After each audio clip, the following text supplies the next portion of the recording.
man, I get emotional thinking about it. I did so well that Pope was like, you're on the show, kid. And everybody's cheering and stuff. And I'm crying because I never got that respect. Always had to work for that respect. And when I finally felt I had a semblance of like, man, I'm going somewhere.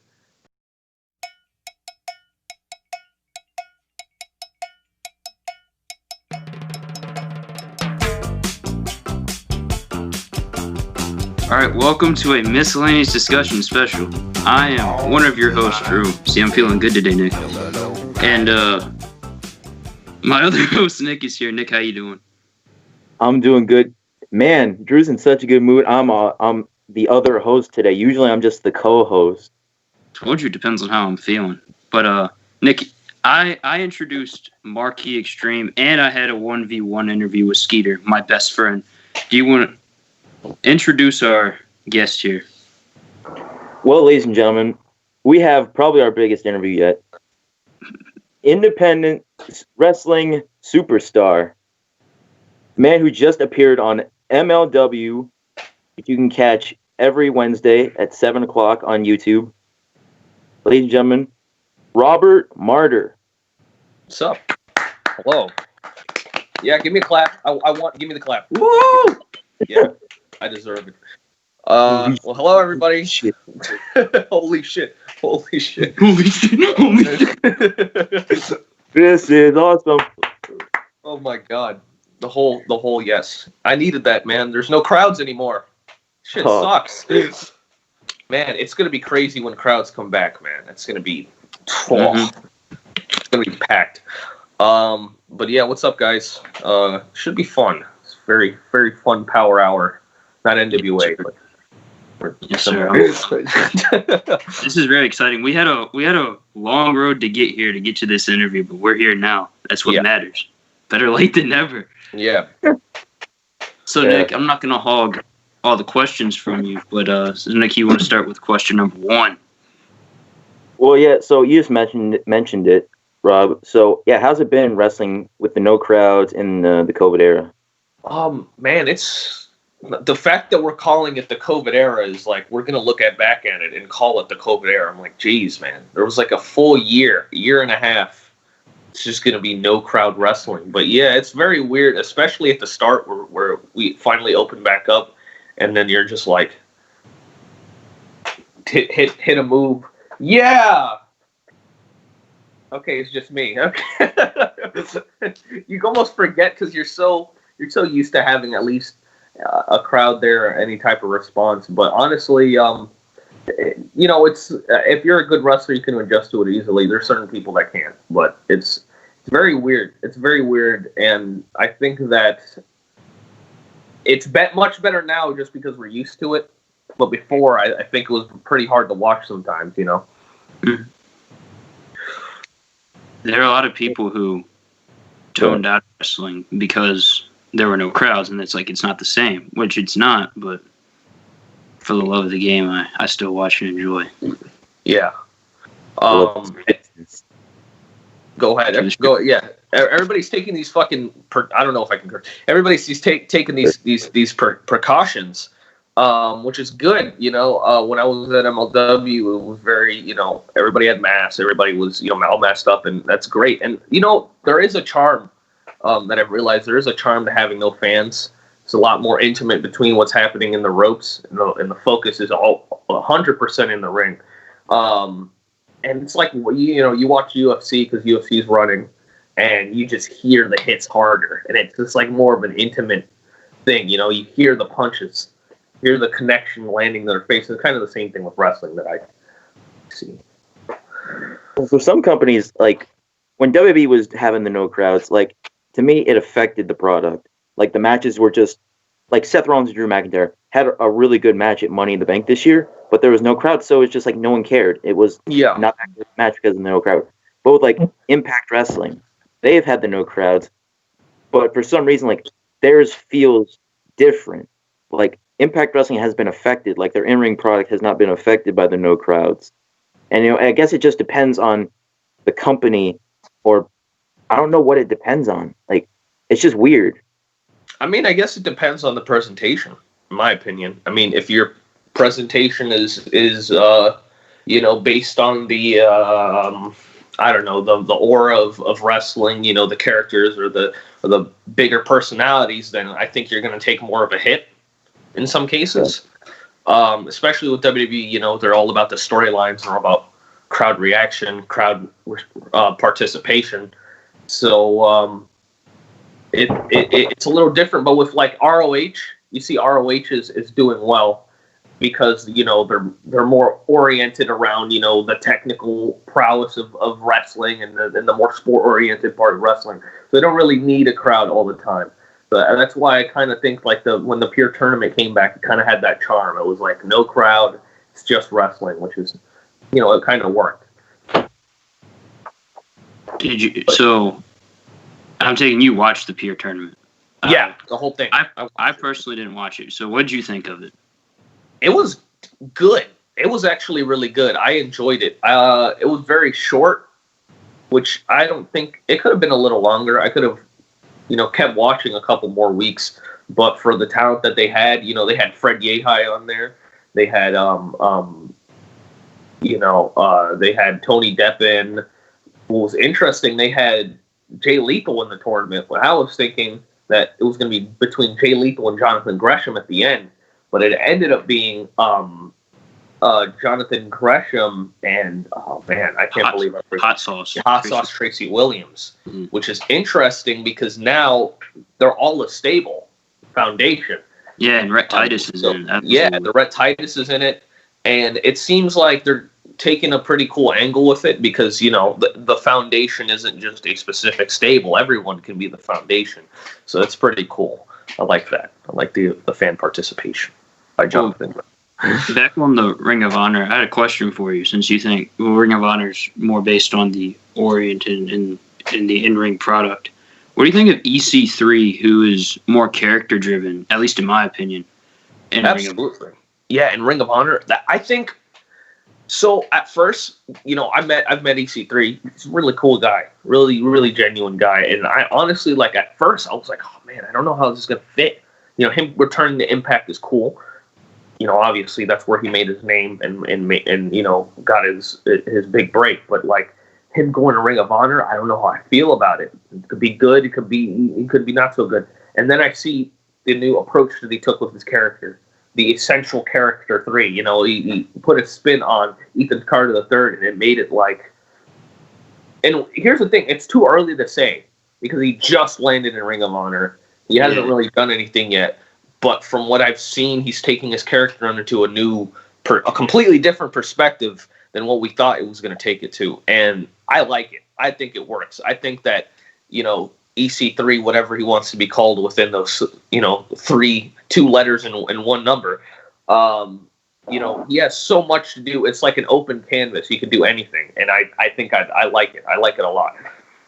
Well, the reason I think that so many people have been taken aback by EC3's character is because he sticks to it, in the ring and on social media, which, in my opinion, in this era of wrestling, is where the best characters come from. When those guys who never break kayfabe, like Tommaso Ciampa when he was on his big heel run in 2018, MJF, EC3 now.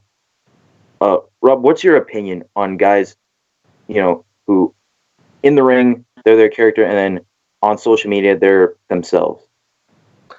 I have mixed feelings because personally, I understand kind of, people know what they know. And sometimes it's hard to, suspend the disbelief. But at the same time, personally, I'm a fan. I love doing that stuff. I try to, I don't believe in keeping character. I believe in just being you. And whatever you are is who you are. So Robert Martyr is me. Robert Martyr is who I am. And I'm going to keep being Robert Martyr until I'm not.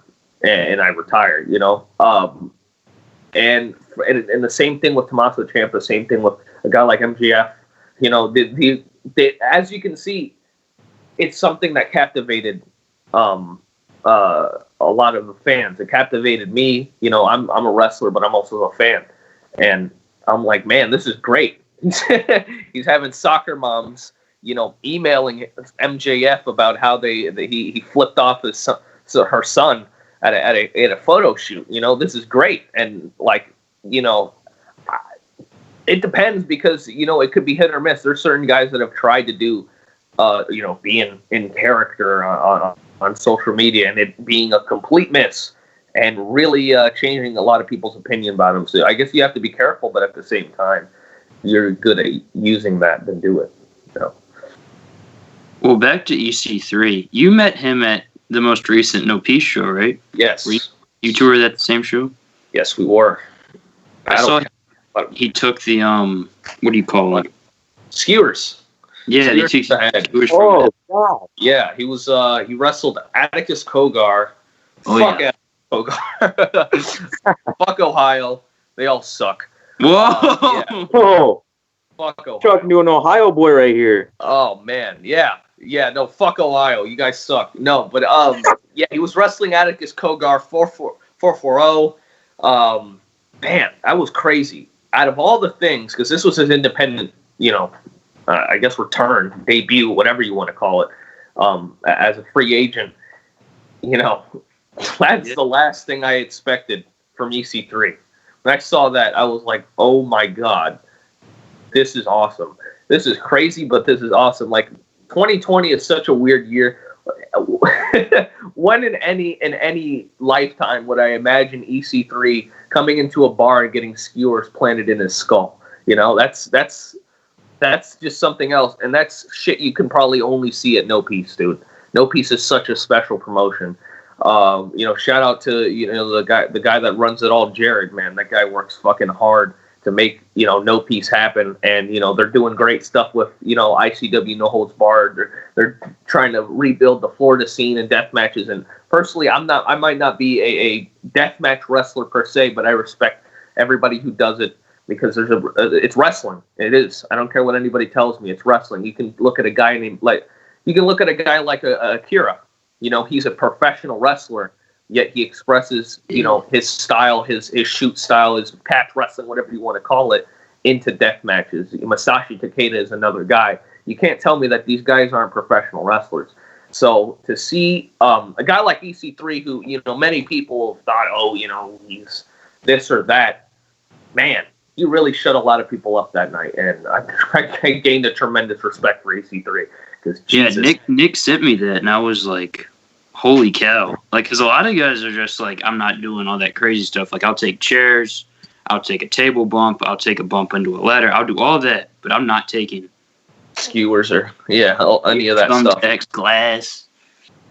Man, glasses. If I could pick one thing to never land on, it'd be glass. 100%.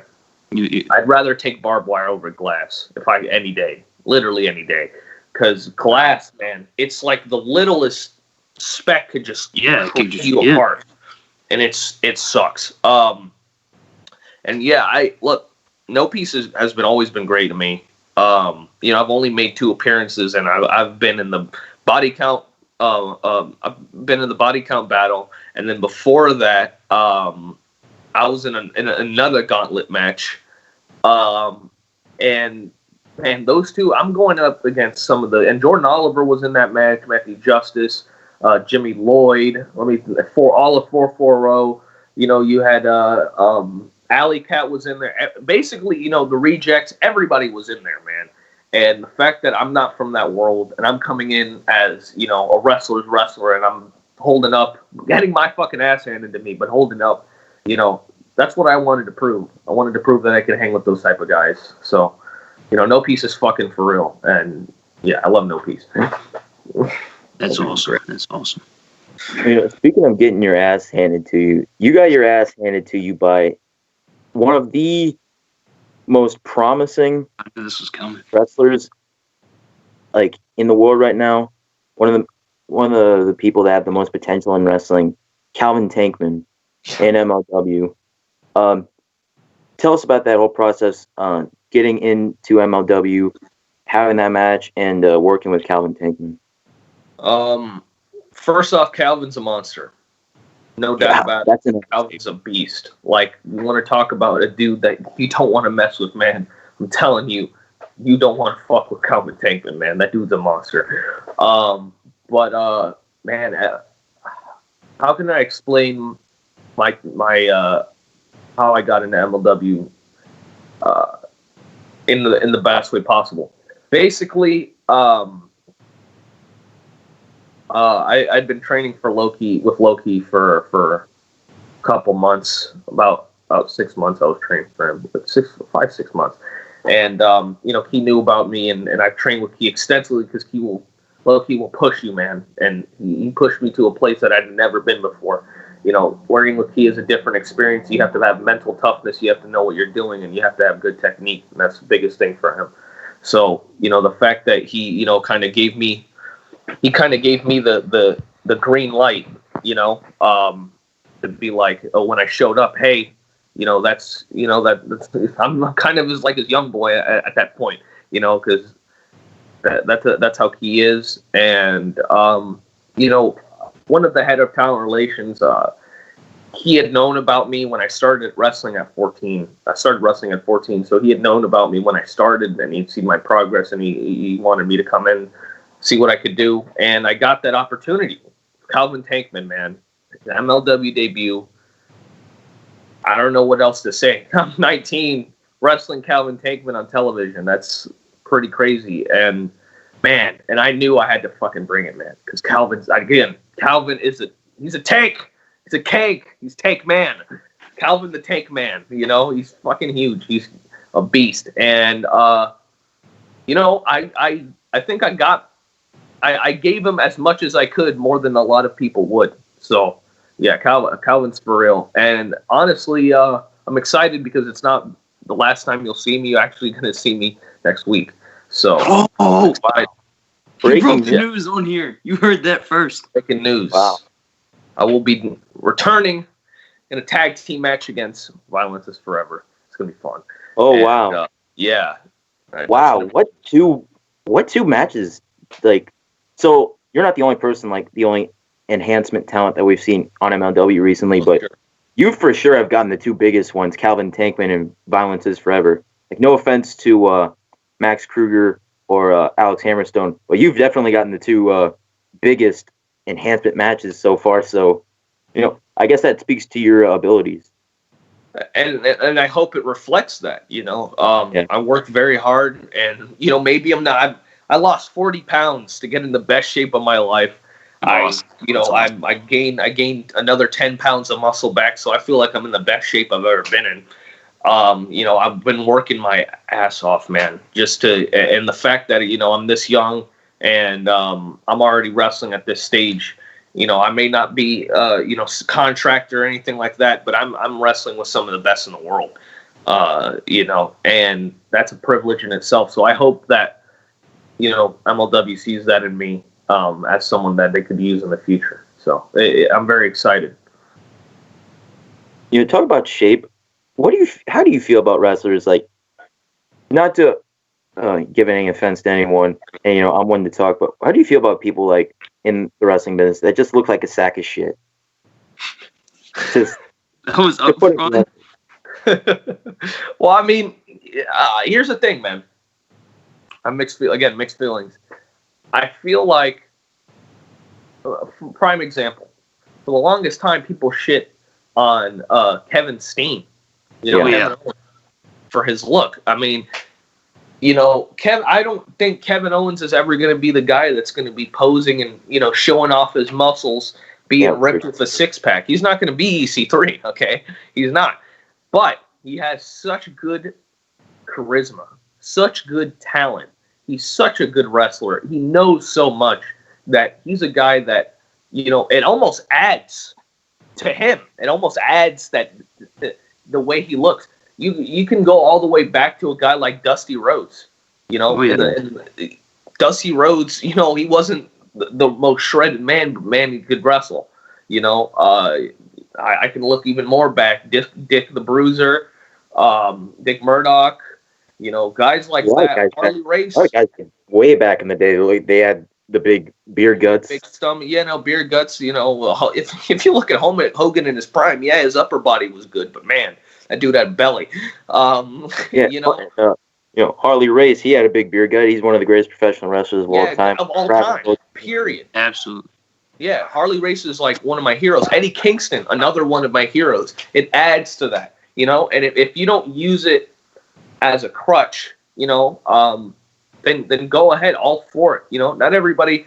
There's fighters, in boxing, whether that be in UFC. Daniel Cormier is one of the best wrestlers of all time. He's one of the best fighters of all time. But does he look like he's in the best of shape? He looks like he can fight. But he still has a little chub to him, so I don't mind it. But I always think people should, if you're gonna, like for me, and at least in my case, there was a time where I wrestled hard, but I didn't look like an athlete. I didn't look like somebody, that's world title material. That's somebody. I didn't look like I was putting in the work. I was, but physically that didn't reflect that, and it was affecting my work. It was affecting how hard I was wrestling. I wrestled a local guy down here. He not local, but he's really good. His name's Beasley, and man, he pushed me. Man, I had a match with him, and he pushed me, and I was like gassed. By the end of the match, we worked really hard in that match.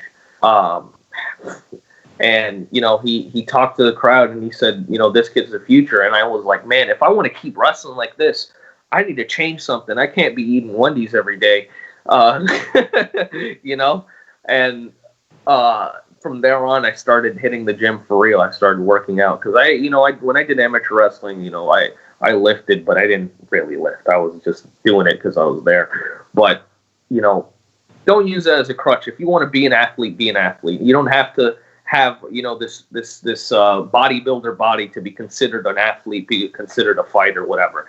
You just need to be in shape and be able to take it to that next step, and I think that's what matters the most. Awesome. Well, Rob, before you were Rob Martyr, before you were the Poisoned Youth, you wrestled under a mask. Yeah, man, you guys dig that one up. Jeez. I remember because you and I, we go back. You told me you wore a mask. Your name? What was your name? Was your name Dark Pegasus, or was it Pegasus Dark? Dark. Okay. Pegasus Dark. Okay. Pegasus Dark. Wow. Yeah. So what'd you think of that?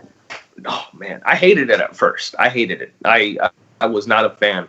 It was something bestowed upon me by my trainer, or the head trainer of the school, and he was like, "Listen, I started 14 years old. That's when I started training in pro wrestling. So for about 2 years, I was just training. I didn't wrestle, and then around 16, late 16, early 17 years old, by this time I was just begging him every week, let me wrestle, because I was refereeing for the shows. Let me wrestle. And finally he was like, look, I'll let you wrestle if you put on a mask. And I'm like, why do I need to put on a mask? Because, one, you're 17 years old. Secondly, if you mess up, say if you shit the bed, nobody's gonna know what your face looks like. And apparently, I was looking back now, and it's kind of the old school way they did things. A lot of people, Undertaker started in a mask. It's Texas Red. Oh yeah. Everybody started in a mask, just so that didn't happen. So they could get seasoned and they can get that ring experience without having that fall back on them. So that at the time I didn't like it, but I saw the purpose. I see the purpose now, and I'm grateful for it. I only wrestled 12 times in a year, and then and after I got injured, is when I decided that I'm done with the mask, and I basically young lioned myself. Basically said, I actually watched Kazuchika Okada versus Tetsuya Naito in the New Japan Young Lion Tournament final. So this is like 2007, I want to say 2007-ish, or 2008, I don't know, somewhere around there. And these guys were young lions. These guys they had a specific moveset that they were allowed to use. No fancy moves. Both of their finishes were a Boston Crab. That's it. It was a basic match, but everything they did looked 10 times better than anything I had seen before that, as far as independent wrestling goes. So I'm like, well, I already started with this crazy kooky gimmick. Let me just young lion myself. Let me just prioritize. I don't know what that word means. Let me just strip myself down and really use only very, very, very basic moves and try to figure out who I am from there. I just wanted to be known as a good wrestler. That's all I wanted. I just wanted to have that respect from the people in the back and fans that I was a good wrestler. That's all I ever wanted. So when I did that, I went from having 12 matches in 1 year in the mask, and then after that, 55 matches the next year. From young lion myself. And yeah, man, that's how it happened. That's where I had the black trunks, knee pads, and that's where it all started. That's where I guess the person now born off of me stripping myself down. I was trained by luchadors, believe it or not. So that was my first style. Hurricane Ranas, springboards, arm drags, twisting arm drags, all that stuff. I know how to do all of that, but that's the complete opposite of what I am. So now you go by Robert Martyr. I asked you this when you did a Q&A because I was genuinely curious, and I really liked your answer, so I'm going to ask you it again. Why the name Robert Martyr? Well, Martyr is. I was reading. So there's you guys know the movie V for Vendetta? I haven't heard of that. No. Yeah, there's a movie. The Guy Fawkes mask or the Anonymous mask? Oh yeah. Mm-hmm. Yeah. So there's a movie off that called V for Vendetta, and it's if you guys haven't checked it out, that's one of my favorite movies ever. And in one of those quotes, he talks about a martyr. A martyr is a man that's willing to give everything he is for what he believes in. And that was the main character. That's what he was. He was a martyr for his beliefs. And that stuck to me because being a martyr, I'm a martyr for professional wrestling. Professional wrestling is what I eat, sleep, and breathe. And, I don't think anyone loves this business or basically brings it all into themselves and really believes in it to the point where they're willing to represent it. I want to be the representative of professional wrestling. When you look at me, I want to be like, that's wrestling. For a long time, that was Bryan Danielson. For a long time, that was Harley Race. Before that, that was Luthez. And before that, there was George Hackenschmidt. And before that, from years and years and years, there was always a pinnacle of the sport. There was always that one guy that you knew, that's the man, and that's what I want. And I think that, especially now, wrestling's culture is kind of lost. And I want to use people that came before me, but I want to do it my own way. And I'm willing to die. Professional wrestling saved my life. To be straight honest, I wouldn't be here if it wasn't for wrestling. Like, I'd be either dead and in jail. And yeah, that wrestling saved my life, so I'm willing to risk mine for wrestling. And if that's what I can do, then that's what I will do. See, I love that answer. That's the attitude that I like hearing. But Nick, you got another question. I've asked him a couple. I just want to make sure you get your stuff in. Yeah, I'm gonna get my shit in like any good worker does. So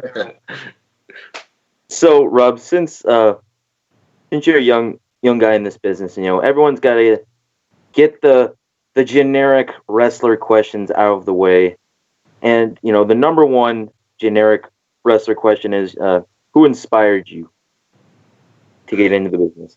Oh man, off the top of my head, Bryan Danielson, Harley Race, William Regal, Fit Finlay, Dean Malenko, Nigel McGuinness. Man, I could go on and on and on. Those the first match I ever the first match that truly got me into wrestling was like, whoa, what is this? I'm gonna just say his name. Chris Benoit versus Eddie Guerrero at Armageddon. No, not Armageddon. At Vengeance 2003. Yeah. For the U.S. title, first U.S. title match, where Rhino comes in. Guerrero thinks he's gonna get speared, but Rhino spears Benoit. Complete turn, screws over Benoit. Eddie Guerrero wasn't even part of this. He's like, what the heck? Goes to the top rope, frog splash on a limp Chris Benoit, pins him 1, 2, 3. When I saw that, I was like, dude, I don't know what the heck this is, but this is crazy, and I want to do this. This got to be the craziest thing. And that's what got me in love with wrestling. But what really made me want to do it, what really made me was like, I got to do this shit, was Bryan Danielson versus Homicide for the ROH World Title in the Manhattan Center in front of 2,500 people, all going crazy when Homicide wins the world title. When I saw that, I was like, I'm doing this. I don't care. I don't know how I'm going to do it. I don't know when, but I'm going to do it. My grandma is a huge fan. Like, she will literally die for that man, Eddie Guerrero. My grandmother, mi abuela, she loves her some wrestling, man. She's got tapes of AAA in like 1992. So Eddie Guerrero, when he was like 21 years old, like he, in AAA, wrestling La Parca or very young Rey Mysterio, Psychosis, El Dandy, all these guys. And it's crazy because I have all those tapes. And my uncle was a big ECW fan. So I got to see RVD and Jerry Lynn, and I got to see, Guerrero versus Malenko. And then I got to see those matches. I'm like, bro, this is crazy. And then I got to see Rey Mysterio versus Psychosis in a Mexican death match. And then I got to see my uncle brought Ring of Honor tapes and IWA Mid-South tapes to me because I knew I ate up wrestling like it was nothing. So I would watch, Chris Hero versus Bryan Danielson in the 2006 Ted Petty Invitational. Then we'd have Eddie Kingston would, be wrestling. That's how I got introduced to Eddie Kingston, Sammy Callahan, all these guys. We're just watching the smorgasbord of just great wrestling. Glory Days Ring of Honor, 2002 to 2008. Like those really good glory days. And man, that's what it got me. And I just knew I had to do it from that point on. I was like, man, this is great. Roderick Strong's another. I fucking love Roderick Strong. Strong's the man. I've said it before. I really don't think there's been a higher peak of in-ring work from 2002 to 2008 outside of WWE scene. X Division in the X Division in TNA, Ring of Honor, all those other independent promotions at the time. I really don't think there was a higher peak of in-ring wrestling because you had guys AJ Styles, Samoa Joe, Christopher Daniels, Daniel Bryan, Nigel McGuinness, Low Key. The list goes on and on and on. Aries, man, you got everybody, man. Jay Lethal, man, you got Kevin Steen, El Generico, Jimmy Rave. You got Jack Evans. You literally have the Briscoes. Everybody, everyone, man, everyone. And most famous, yeah. Oh, and I could even keep going. You had Jamie Noble or James Gibson. Guys that you were just like, what? You watch that stuff back. And on top of that, they had the import talent. They had the talent from Noah. They had Kenta Kobashi. And they had Marufuji, Goshi. They had, didn't dude from Noah win the Ring of Honor World title in 2005? I always forget his name, so forgive me. Morishima. Yes. Morishima won. And then they had Misawa. And they had Kenta. Oh, man, you literally had Christopher Daniels, how the DVD right here. Yeah, his favorite Kojima, Lariat. Have you seen that clip? It's CM Punk and Samoa Joe's shoot interview. It's before Punk goes to WWE and Joe goes to TNA, and they prank called Gabe Sapolsky as Homicide, saying he has to stay in Puerto Rico because of the money. They want to put the belt on him. He's like, put the belt on me. I know I got a match with Kojima. But, so it's Morishima. He wrestled BJ Whitmer on this show for the world title. Yeah, man. BJ Whitmer is the truth also. Love BJ. But yeah, there's so many guys. Like, I couldn't think of a more stacked roster, man. Like, from those years, like, it's incredible to me. It is incredible to me that from 2002 to 2009, they had that type of a run. Like, no misses. Like, every show was awesome. Like, oh my god, the roster. I don't know. I couldn't think of a better time in wrestling than those times. And that's why TNA was so popular during that time, because they had the X division with those guys. And, like, everyone says, oh, WCW was carried by the cruiserweights. TNA was carried by the X division. And the best thing about the X division is because there was no weight limits. So you could have guys like Samoa Joe and guys like, who aren't just super small guys, just great in-ring workers. And that's why I love TNA so much, because of the X division. I'm just Phil. Oh yeah, you remember when Kurt Angle was the X Division champion? I forgot. Yeah, he got all the belts at one time, right? Yeah, man. He was. I called that the modern day J Crown, because he had everything. He had every belt in the business. So yeah, that's crazy to me. But yeah, man, like that's I want that back. I want rosters back, because independent wrestling, it's I love independent wrestling, but at the same time, it would be great just to like have company guys, and then I know that won't happen, but like when that's why like company rivalries are so cool, because you have one side and the other side. You got two sides of just fantastic talent, and for the longest, I'm trying to remember. I think TNA was trying to compete with Ring of Honor, if I'm not mistaken. Yeah. So TNA and Ring of Honor had a working agreement, and TNA stopped it. The first, and that's why so many. That's why a lot of people think Ring of Honor, like, kind of. I don't really know how to word it. It was. Ring of Honor was really affected by that, because they lost guys like Joe. They couldn't use AJ, Jimmy Rave, which, by the way, really saddened by the news about Jimmy Rave. Yeah, man, it sucks. And I guess that kind of speaks to, wrestlers got to be more smart with their bodies, man. If you're hurt, there's nothing wrong with taking a couple days off or a couple weeks off. There's nothing wrong with it. Yeah, you might. There's always a fear of losing that buzz, but man, if it's for your health, then do it. Jimmy Rave had an infection in his. I don't know if it was his whole arm or something like that, and up to it out. The whole forearm got cut off. Something about it, and he didn't think it was nothing, or he knew that was bad, but he toughed it out. He couldn't. He was making a lot of money, or what have you, and it got infected and it cost him. And shout out to Jimmy Rave, because Jimmy Rave I love Jimmy Rave. But yeah, he just goes to show, be smart with your bodies, really. And I think that's the biggest takeaway from the old era to now, is that we're more knowledgeable and we're more aware. Stuff like CTE, stuff like infections. There's no toughing it out. It's accepted to take a break. And you brought up Chris Benoit earlier.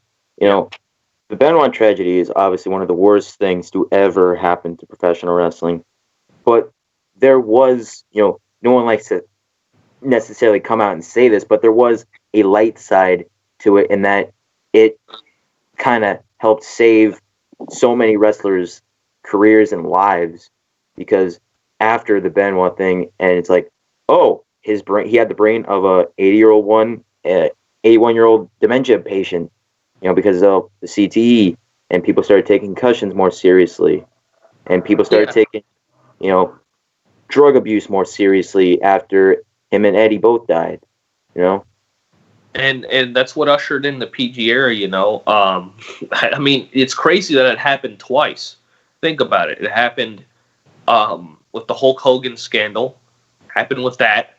Hogan went to WCW. You saw how much weight he lost when he made that jump.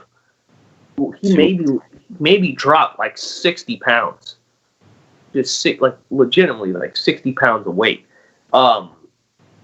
And then it happened again, unfortunately, in probably the worst way possible. But I guess it was the biggest wake up call to everybody else. So we got to take this stuff more seriously. Like, you know, you think of guys man, there's so many, and a guy like Chris Candido. You know, Chris Candido.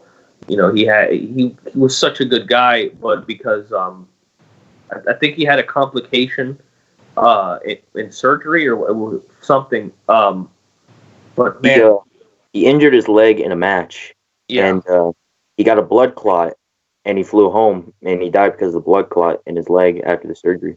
Yeah, and you know, stuff like that, man. Like, it's so unfortunate, and the amount of people we've lost through the drug abuse or through head injuries, it's scary. That's why, you know, as much as, you know, chair shots to the head look fucking sick and amazing, taking too many of those, like McFoley, man, you know, that's a career ender.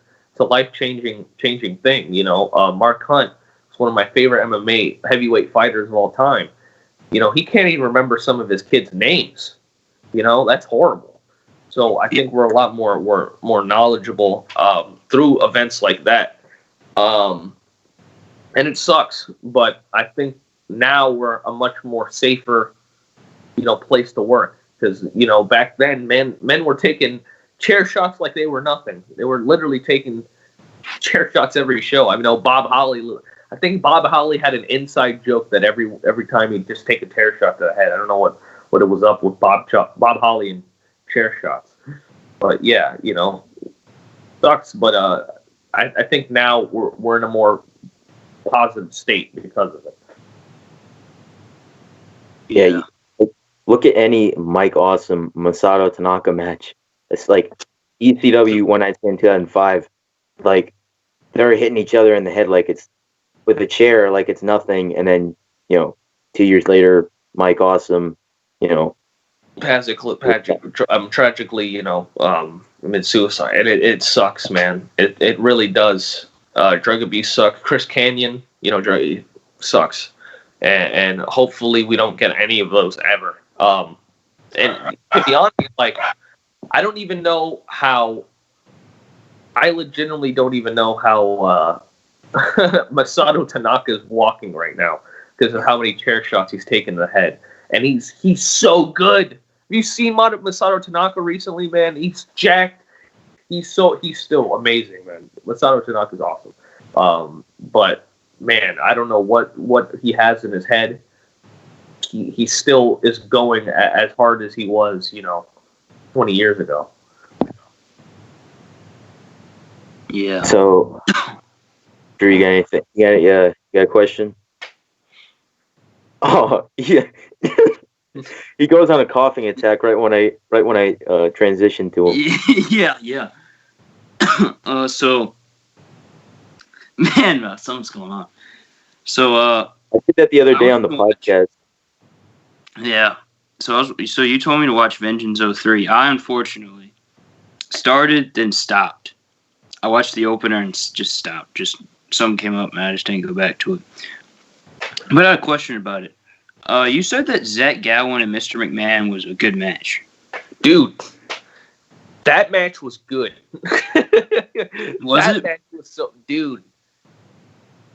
That match was good. That match was, dude. So I don't know. I don't remember the exact story. I think it had something to do with Mr. America, Hulk Hogan, whatever. And I know Stephanie wrestled somebody else earlier in the night. Sable, I think. Yeah, somebody. Because Vince and Sable had some things together or whatever. They had. That was, in my opinion, that was Zach Gowen's best match in WWE with Vince McMahon, because Vince made him hit him for real, like hit him. And there was a spot where I remember perfectly where I think Zach drop kicks him in the knee, and Vince has the chair in his hand, and when he drops to a knee, he plants it and Zach Gowen drop kicks the chair to his head. And when it connects, it cuts Vince. And he's like, you think that Eddie, JBL versus Eddie Guerrero, right? You think that's bad? Watch that match. Vince, dude, fuck the Muda scale. Okay, Vince, I'm gonna call it the Vince scale because he was literally bleeding so bad. It was horrific how bad he was bleeding, and I think Vince won that match. But yeah, dude, that's one of my favorite matches. I think almost every match on that show was great because if I remember correctly, I don't know, it was Jamie Noble versus Billy Gunn on that match on that show. Yeah. And then they had Benoit versus Eddie, and then for the main event they had Brock, triple threat, Big Show, and Kurt. So there's something you didn't mention to me when I asked you about Vengeance 03, the APA Invitational. What did you think of that segment? I thought it was hilarious. Dude, they had the Easter Bunny, and then they had Brother Love. Yeah, they had Brother Love, and then they had the APA. Obviously, I don't know who else was in there. I think Sean O'Hare was in there. Any SmackDown 2003 jobber you can think of. Yeah, dude. Kai and Tai was in there. Taka Michinoku, Funaki, they were there. I think that's what number one announcer. The APA won. That's how the APA was. Like, Funaki was drinking, and then he was like he was about to fall over, and he was taking like 3 minutes, and JBL was already feeling the buzz, and then Funaki falls, and that's how the APA won. Because the whole thing was just knock people out. But honestly, that was a great segment. That was a great segment, man. I don't know why, but it was entertaining because I think Sean O'Hare was just drinking the whole time for the basically the entire match until I don't know who it was. I think it was Ron Simmons, comes and beats him up. But yeah, that was a great segment. Sean O'Hare, God, talk about wasted potential. Man, sucks. And he probably had my favorite, besides Zach Gowen, had my favorite early 2000s theme. He had the spider and everything. I don't know what was his deal with spiders at that time, but it was really cool. Just such a fucking cool look. Like the coat, he had the cool hair, and he just looked cool. And he had the evil goatee and the spider. God, he just looked so damn good. Yeah, his vignettes were so good. Oh my God! Wasn't he with Roddy Piper? Yeah. And then Roddy Piper I think he got fired midway through their program or something like that. I think Roddy was fired, and then they just had him on his own. Speaking about Vince McMahon in 2003, another underrated match, like the way you feel about Vince McMahon and Zach Gowen, that's the way I feel about Vince McMahon and Hulk Hogan at WrestleMania 19. Like, people do not talk about that match enough. Like, that match is so good. It's for Hogan and Vince, who is legitimately not a wrestler. Man, I don't know what is it with the McMahons, but have you realized that every person in the McMahon family has wrestled? Vince, Linda, Shane, and Stephanie have all wrestled one way or another. Say what you will about the McMahons, but like Shane always puts on damn good matches. Stephanie McMahon somehow always puts on damn good matches. Vince usually puts on damn good matches. Can't say I've seen a Linda McMahon match, but I think it was barely a match, but it was him versus it was Linda versus I think Batista or something. But yeah, it was Linda McMahon versus Batista, and basically, I guess Vince was mad at Linda and made her face Batista or something like that. But trying to think, like, man, yeah, they put on solid matches, like him, Shane versus Kurt. Yeah, classic. Shane versus Kurt was a classic. Undertaker versus WrestleMania, absolute classic. Dude. I don't know what else. Shane versus AJ Styles was amazing. Yeah. Holy shit, man. That was such a good match. That was, in my opinion, that was the best match of that entire WrestleMania. Was Shane and so apparently I saw this. I know this is almost kind of off topic, but I saw this statistic on Instagram yesterday. Vince McMahon is the only man to hold the ECW, the original ECW title, and the WWE title in their careers that is not named Rob Van Dam. Those are the only two people to hold the ECW. The Big Show. Did he? But I mean about the original ECW title. Yeah, because I guess Big Show came after shows. Because Big Show was... So, I think Big Show beat RVD in 2006 for it. Yeah. So, and Big Show is a former WWE champion. So, I guess it's Big Show beat Van Dam. And then Lashley beat Big Show, and then Vince beat Lashley. Yeah, but Lashley never won the WWE title. So yeah, but no, I'm saying about Vince. So yeah, I guess it's Vince, Rob Van Dam, and Big Show, the only people to hold the ECW and WWE title. What a class! Wait, what about Punk? Huh? Punk was never ECW champion. I don't think. Yeah, he was. He was. Too. Yeah, Punk too. Yeah. Damn. So Punk too. Wow. That's crazy. Man, I don't know if you saw, but it was like a listing of every WWE champion, and they didn't WWE didn't acknowledge Vince as a WWE champion. I'm like, that's bullshit. Vince is a WWE champion. He won. They don't acknowledge Ted DiBiase either, which I think they should. Technically, he won it for like how long did he hold it for? It was like 2 seconds. He paid off Andre for it, right? Yeah. Yeah, but they count Andre, which if you're gonna count Andre, you should count Ted too. Yeah. But no. But here's the thing: if I remember correctly, Bobby Heenan and I don't know who else. Bobby Heenan and Gorilla Monsoon. They didn't acknowledge Ted DiBiase as the world's champion. They didn't.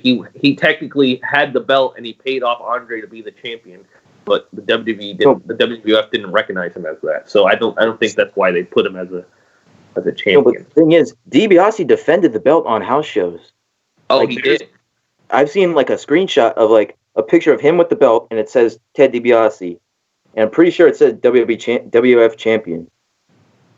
So he defended it on house shows. So he defended the belt. So I guess they consider it. He was defending the belt on behalf of Andre, technically, I guess, or whatever.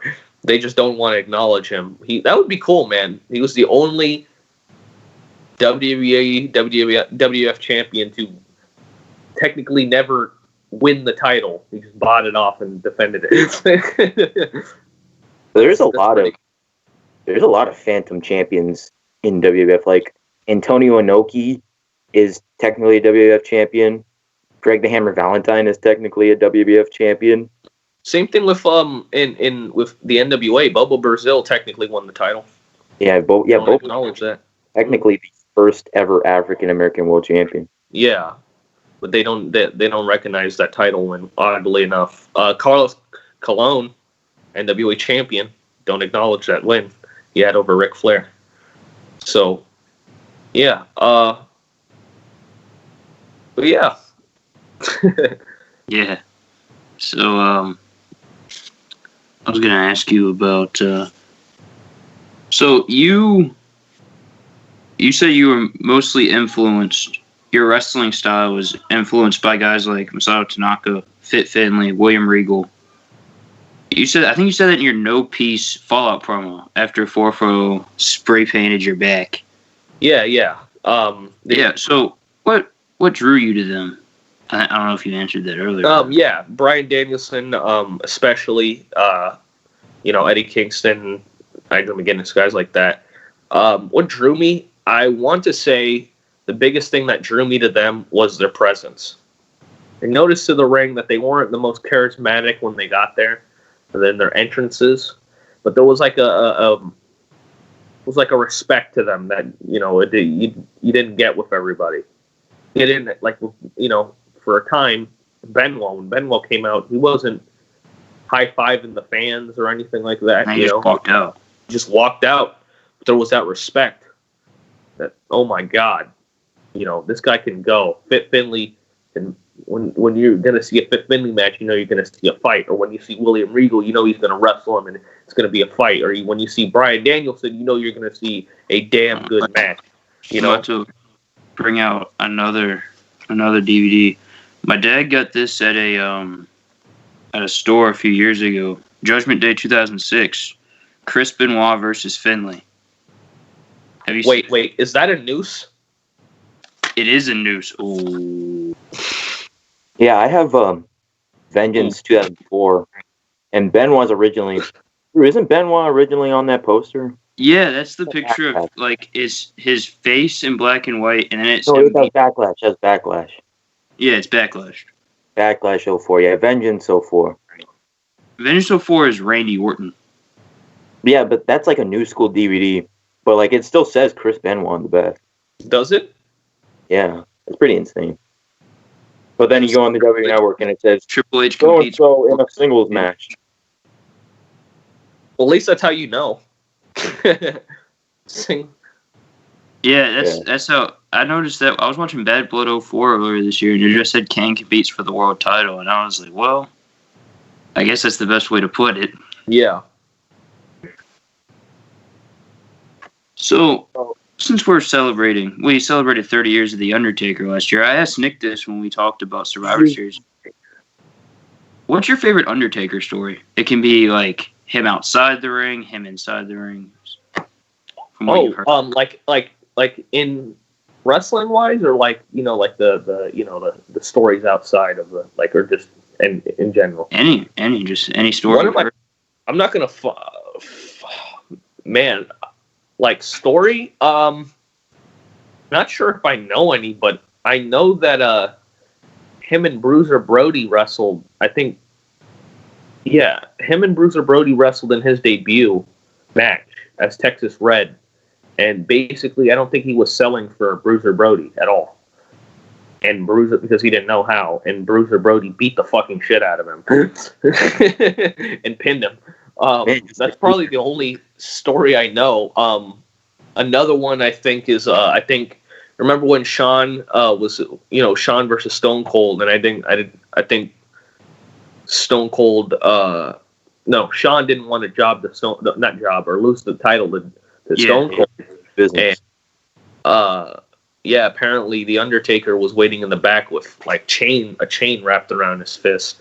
No, his hands taped. Yeah, his hands taped. Because he was gonna. He said one way or another that title's getting off Shawn. Yeah. Austin asked him about that. He said, "Did Vince know you were going to do that?" And Taker said, "Well, he probably knew I had my hands taped up in Gorilla." Oh my God. Well, I think the best part of that was I think he told that story this year, and Shawn goes up to him and goes, "Were you actually gonna hit me?" And Taker was like, he told Shawn no, and then he told Stone Cold on his second Broken Skull sessions, "I lied right through my teeth. I felt so bad." He said Shawn was just like, "Oh, thank God, because I knew that didn't sound like you." That was you. So I guess he was going to hit him, like for real. Yeah. Well, at that time he didn't care for Shawn. He didn't like Shawn. Yeah, a lot of no one likes Shawn. But my favorite Shawn story is the Mr. Anderson "You shoot," and they always poke fun at Shawn Michaels' lazy eye, and he was like, so he asked him, Sean Oliver, he asked Mr. Anderson, he's like, "Can you do the lazy eye?" And he goes, "Oh, come on, bro, you're not working with me, I have that picture in my phone. I could send it to you. It's really funny. Dude, those you shoots are something. Rob Van Dam does it perfectly. I mean, I know Triple H is I know there's like a bunch of Triple H stories. But honestly, now that we're on the topic of Undertaker, I'll tell you one of my favorite Undertaker matches by far. Him it was on. Actually, it was on Vengeance 2003. Him versus Cena. That was a good match. Yeah, Cena and Vengeance 2003. That was a really good match. I know people. Obviously, the Michaels Taker. What is it called? Trilogy. Yeah. Was it trilogy or is it a trilogy? No. It's like two matches. Mania. They had the two matches at Mania. Yeah, absolutely. Yeah, two matches at Mania, and then the two matches with Triple H were both good. You know, you guys want to know my favorite Undertaker match? What's your favorite Undertaker match? Undertaker versus Heidenreich. Dude. I'm just kidding. I'm kidding. Right. You know what's crazy? Right. Is Heidenreich actually was on the Indies like right after he got released, and there's a match between Doink the Clown and Heidenreich. Oh yes, sir. Yo, dude, I heard that story. I think it's the same story. In the Golden Corral parking lot. Yeah, the Golden Corral parking lot. Dude, man, Heidenreich. You know he was supposed to be like. It was like not him. Yeah, no. But him and Nathan Jones were supposed to be like the new Brothers of Destruction, I guess. And wait, are you thinking of? Are you thinking how at WrestleMania 21 it was supposed to be Heidenreich and Gene Snitsky versus the Brothers of Destruction? Yeah, but they weren't ready at all. Like Gene was, but Heidenreich was not. Heidenreich was not, as well as Nathan Jones was not at all. Thank God that didn't happen because we got Taker and Orton, which got an Untold. That's a great Untold on the network. I don't know if you've watched that, but it's no, I haven't. So they just sit there talking about receipts because apparently Orton hit him with the chair. I guess it wasn't supposed to happen, and he like cut him from like right here to here. And Orton, when they got to the back, he was like, "Dude, I'm so sorry." And Taker goes, "It's all right, kid. Your receipt's coming." So it comes to Armageddon 05. They're a Hell in a Cell match, and they're fighting around the ring. And Taker gets a chair, and Orton said, "You know what he said to me?" He said, "Receipt's coming," and bang, busted Orton open. That's an interesting question, Rob. Have you ever gotten a receipt in wrestling? Plenty. Then a receipt even? Plenty. Yeah, man. You know, when one's coming, you know, and you're like, I deserve this. And then there's other times where you're like, oh, okay. I try to be, you know, it depends, it varies, but you know, I know a lot of people do the 3 strikes you're out rule. Mm-hmm.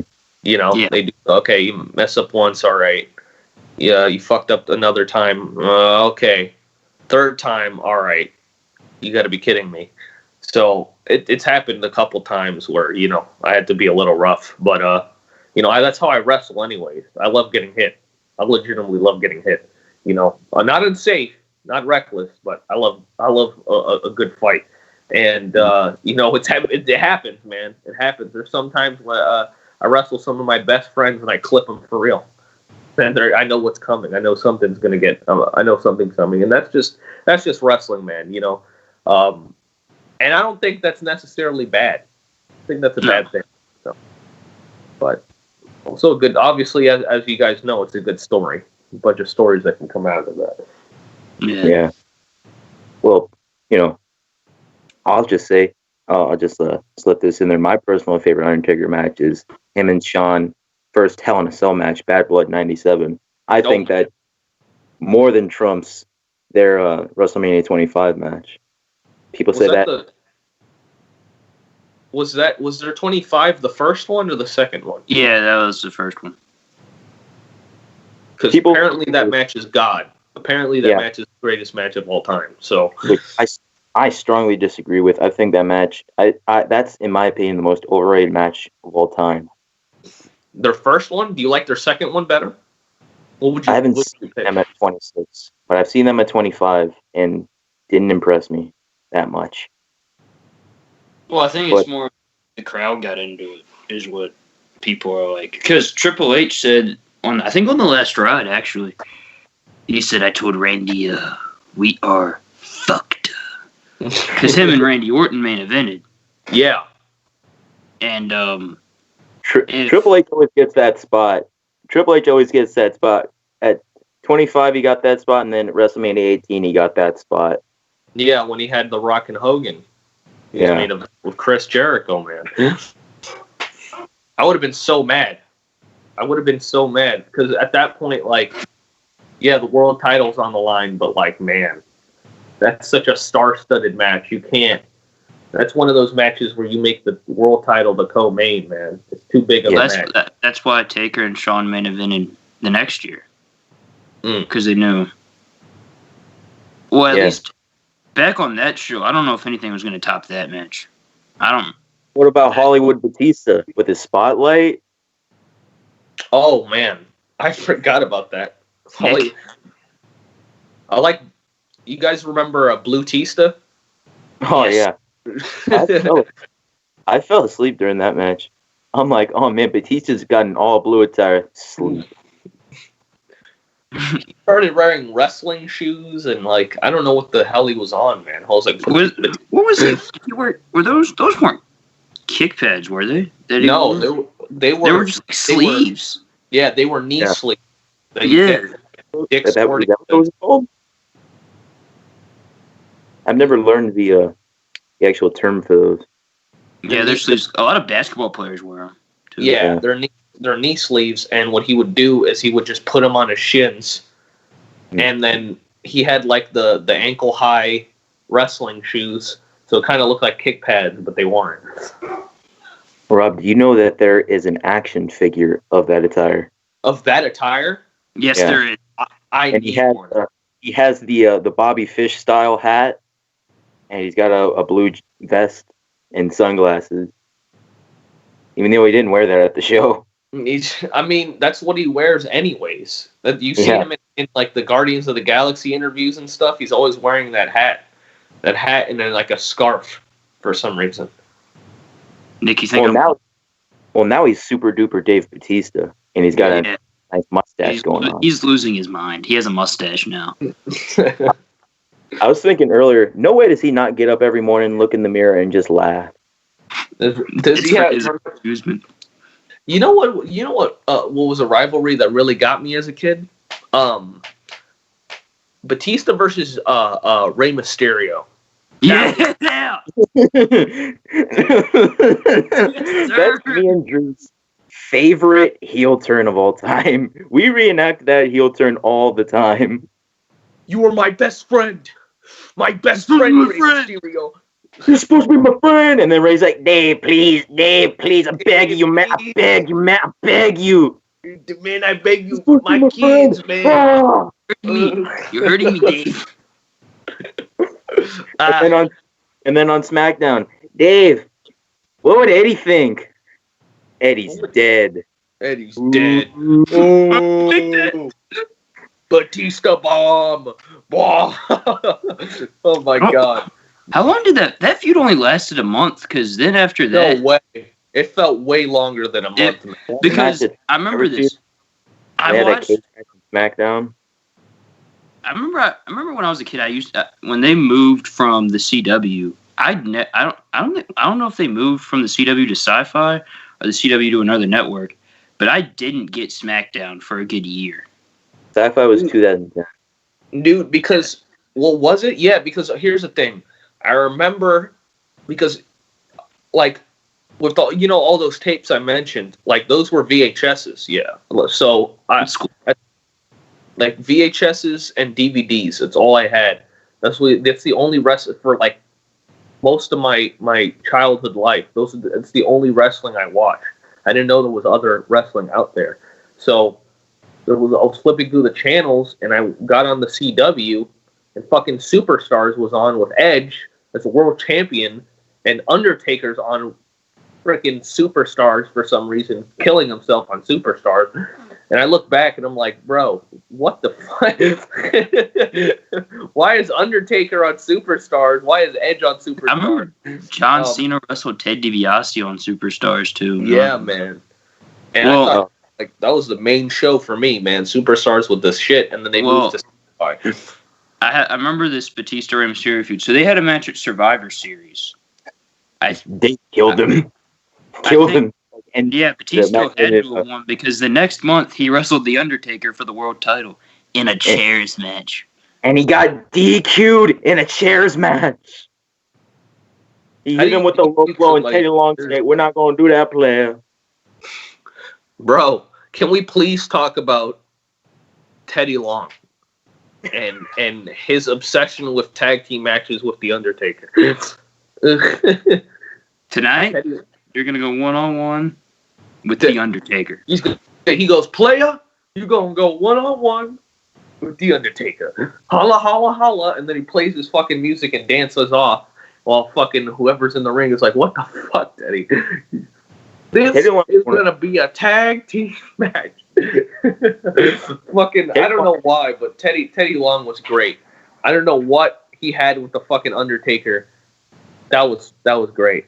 Yeah, man, Teddy Long was awesome. I actually, when I went to a Dean Malenko seminar, I was like 16, and Elijah Burke was there, and Too Cold Scorpio, Elijah Burke, and Dean Malenko, and Teddy Long, all there. And I drove like 5-6 hours from Orlando to Miami to go to the seminar, and man, Teddy Long was there, and everybody had time to, figure out their matches and, see who they're going to go up against. And, I didn't get that leisure because they thought, I was just some kid. And I said I wanted to, I was so intimidated that I walked up to Elijah Burke, shook his hand, and I was like, "Hey, I'm Robert. I referee, but I also have been training." He's like, "Oh, so you want to wrestle?" I'm like, "Yes, sir." He's like, "All right, I got something for you." Everybody does their matches. Everybody, is done doing their matches. They got their critique, and I'm over here like, "Well, where's my match? I don't know what's going on." Elijah Burke gets in the ring, puts on his wrestling shoes, gets in the ring. He's like, "Kid, you ready?" And I'm like, "What?" I'm like, "What the fuck is happening? What are we doing?" Were you warming up like this? You didn't know what to do? I'm like, "Me?" Like, did he have like the tracksuit and the towel? Like, oh man, I don't know what he had on, but he had Elijah Burke clothes. Whatever he had. Wait, was he dressed like wears. Was he dressed like Elijah Burke, or was he dressed like the Pope? He was more. He had the. Well, did he wear the singlet in ECW? Did he have the? No, he had regular longer trunks.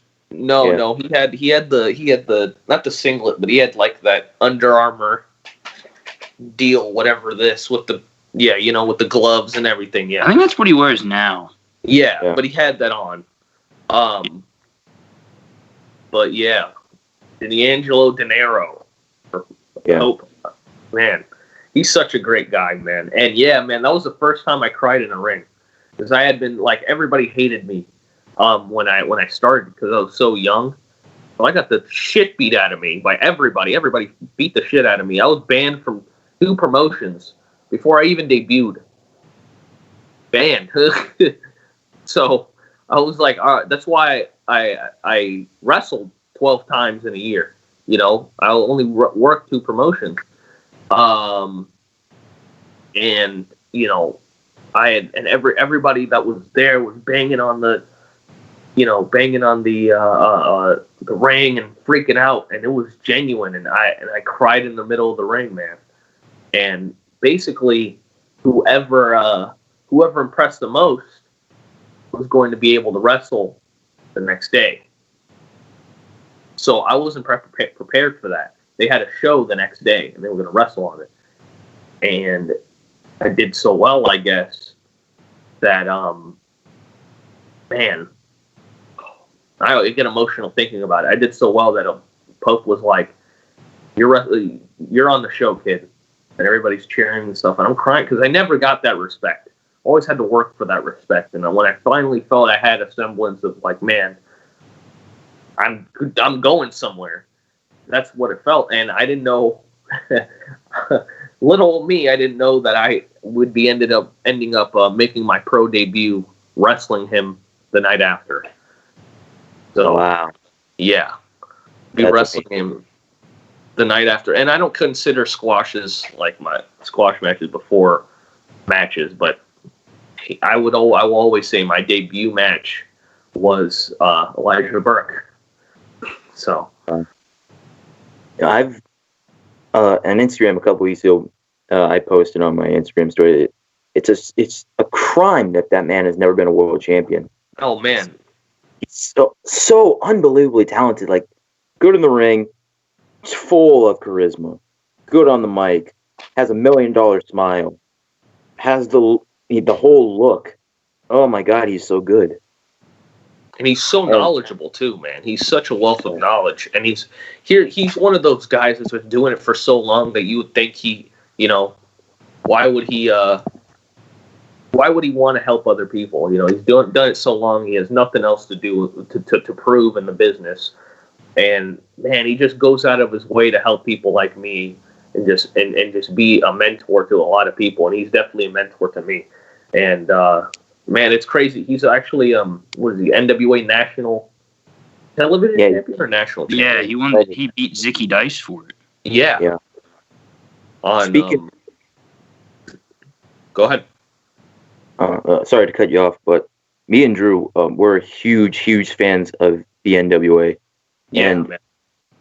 Speaking of, Elijah Burke, D'Angelo Nero, the Pope, in the NWA,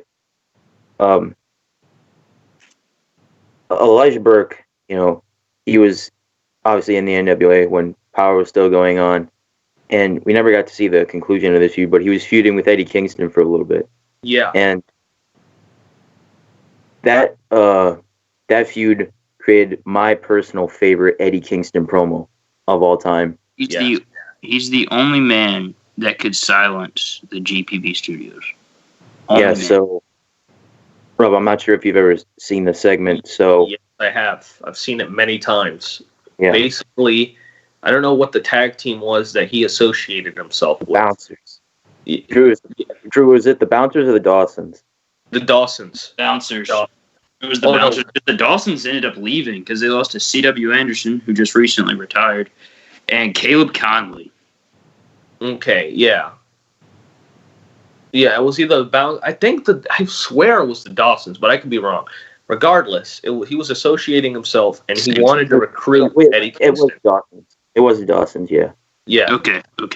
That's my But yeah, wanted to recruit Eddie Kingston, and Kingston was tagging with Homicide, and I think they attacked Homicide. I'm not mistaken. They attacked Homicide, and Eddie Kingston cuts the promo of his life. Yeah. The promo of his life on Pope, and how, that man built New York, which he's 100% right. There would be no NY wrestling, HOG. There would be no ICW, no holds barred. There would be none of that without Homicide. You want to talk New York? Homicide, 100%, and I agree with that. And Homicide's his brother. It saved him from suicide, and that silenced it. Yeah. And you almost felt in that moment that he was being too honest. Almost lost the crowd, but he turned it around, and he went at the Dawsons, and fighting for his brothers, and in New York and all that stuff. And man, what a promo! Like, when I saw that, my jaw dropped, dude. I was like, man, Eddie Kingston is phenomenal. He is just easily the best promo guy in the business. Absolutely. And to me, it's a shame that Eddie Kingston really hasn't been getting mainstream popularity, mainstream attention in wrestling until this year. Because you go back over 10 years ago, and he's still cutting the same great promos that he is doing today. Yeah, against Mike Quackenbush, when they had the first grand champion. One of the best promos ever. Oh my God, what a great promo!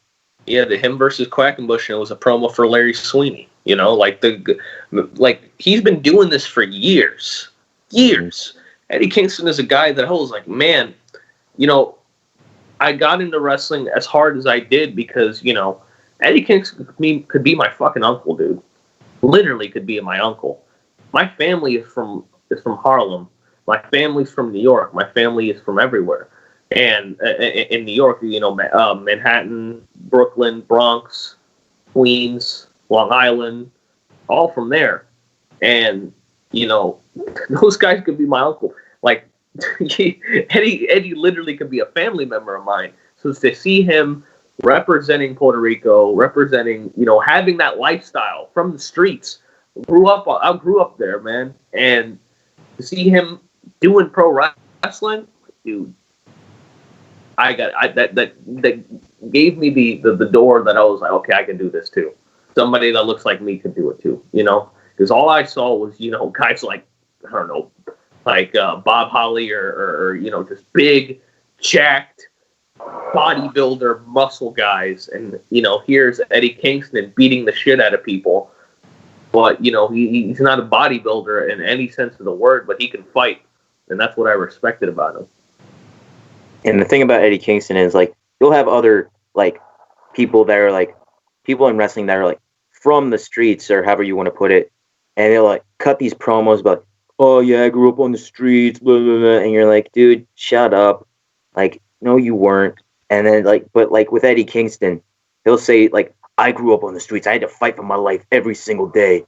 And you're like, yeah, because his delivery is just so real. He's so real, and that's why his promos are so good. That's why, because you can tell Eddie Kingston's not a character. Yeah, that's he. If he's a face or a heel, this is what makes him so. I think special is used a lot more loosely now. Yeah, but this is what makes him just so amazing. If he's if the crowd's cheering him or booing him, he's gonna be him either way. Whether you like it or not. He's been the same way for almost 20 years. Same person. Never changed once. Never kiss anybody's ass. Never, you know, sold out. Same Eddie Kingston. Even now. He's got a contract and everything. Same Eddie Kingston. You know, that's what I want to be. That's what I strive to be. I don't need to change myself for anybody. I could be me and make money. You know, and that's what Eddie did. Eddie is a Puerto Rican Catholic from Yonkers, okay? Whoever thought a guy like him could be on national television, you know, being successful, you know, because, you know, Yonkers is not a joke, man. I've seen Yonkers. Yonkers is a tough city.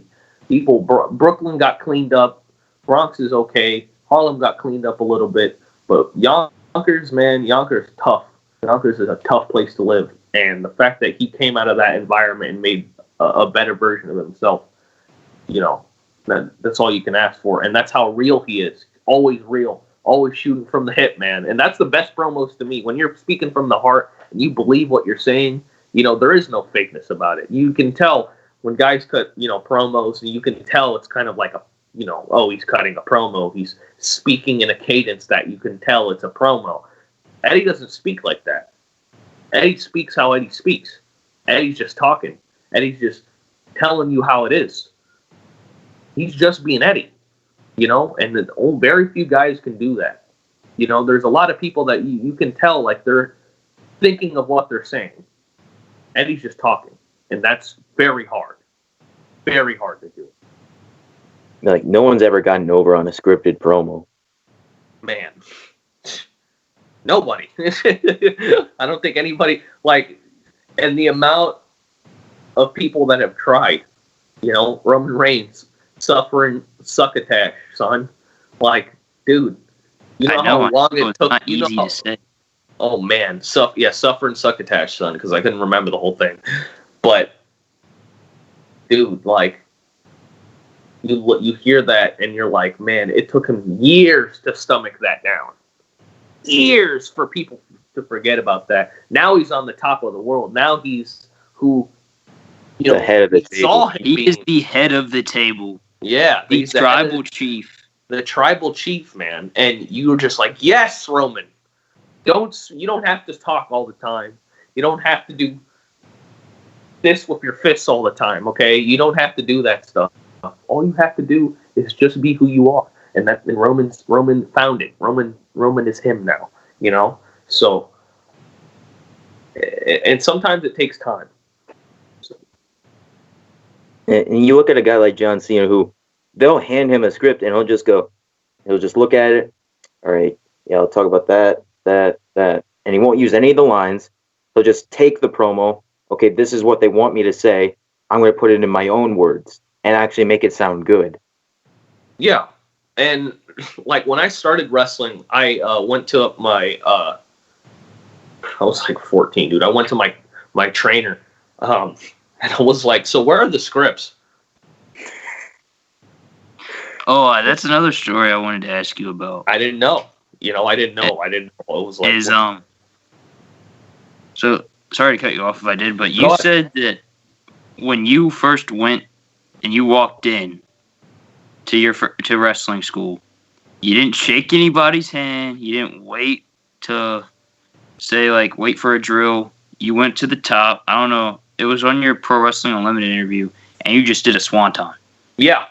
So I was like, "Hi, I'm Robert," and then I walked away. I went up to the top rope, and I swanton myself. First thing I ever did when I got into wrestling. Bet it hurt, didn't it? No, because I didn't feel pain at that point. I feel a lot of pain now. I was just like, man, I've always wanted to do that. And I got yelled at. It was like, get the fuck off there. And I'm like, oh shit, sorry. But yeah, man. Drew, tell him about Road Warrior Buck. Oh, I don't know about you. And if you like the Bucks, that's your opinion. I'm not a big Bucks guy. Hey, wait. So Drew, hold on. So Robert, let me ask you. So that story. So you said that everyone was mad at you. Were you shocked that people were mad at you? And do you think that they should not have been mad at you? No, I think I would have been as pissed as they were. I was like, who the fuck is this kid? Thank you. Yeah. Coming up. Exactly. Drew, continue.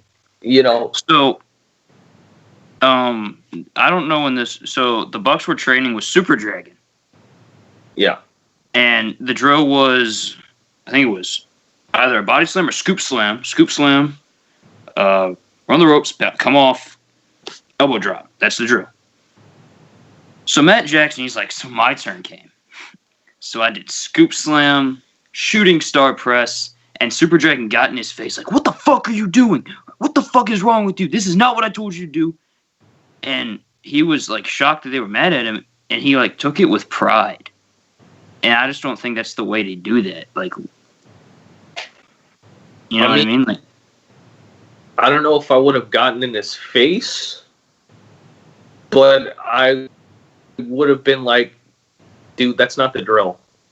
Like, what are you doing? That's not necessary. We're literally teaching you the basics. If you don't have the basics, you don't have anything.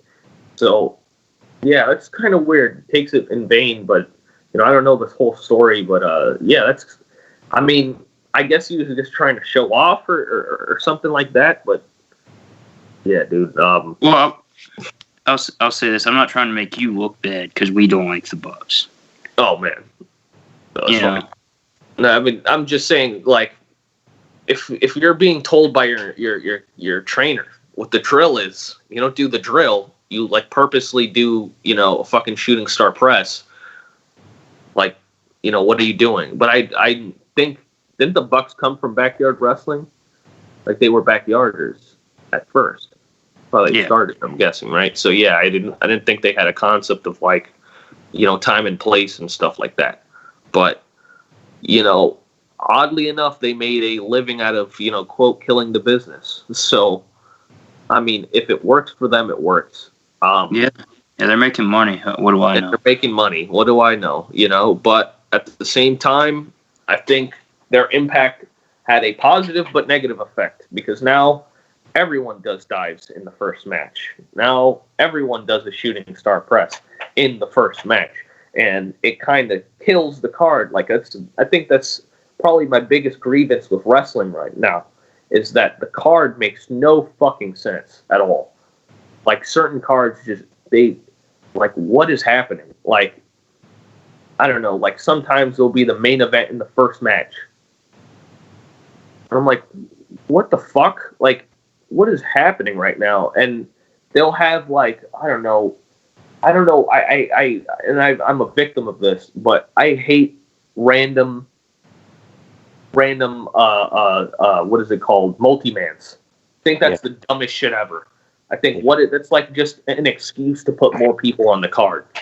Like, not to, to make anybody angry, but like a guy like KTB should be on the top of the world right now. Should be the face of every company. A guy like Cole Radrick should be the face of GCW, but he's not. And he should be 100%. And it just frustrates me because, I don't know. I don't want to go too into detail because I don't have a problem with anybody. I just wish that cards were constructed better. And I think that, like, man, dude, if have you guys been to a show that like went on way too long? Like way too long. Like I've been to shows where there were like 12 matches. I don't know if I want to stomach that much wrestling. I love wrestling, but I don't know if I can watch a 12-match show. Like 7 or 8, 9 at most, in my opinion, man. And there are certain matches or certain things that just go way too long.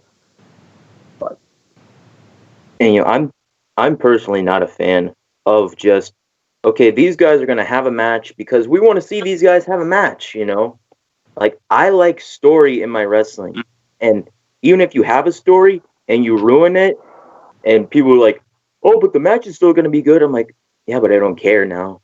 Like, the Bucks and FTR. We're really not trying to bury the Bucks here. Like, I'm just using them as an example. But, like, the Bucks and FTR, like, they ruined that storyline. Completely ruined it with the build. But then everyone's like, oh, but the match is still going to be good. It's still going to be a great match. And I'm like, yeah, but I don't care now.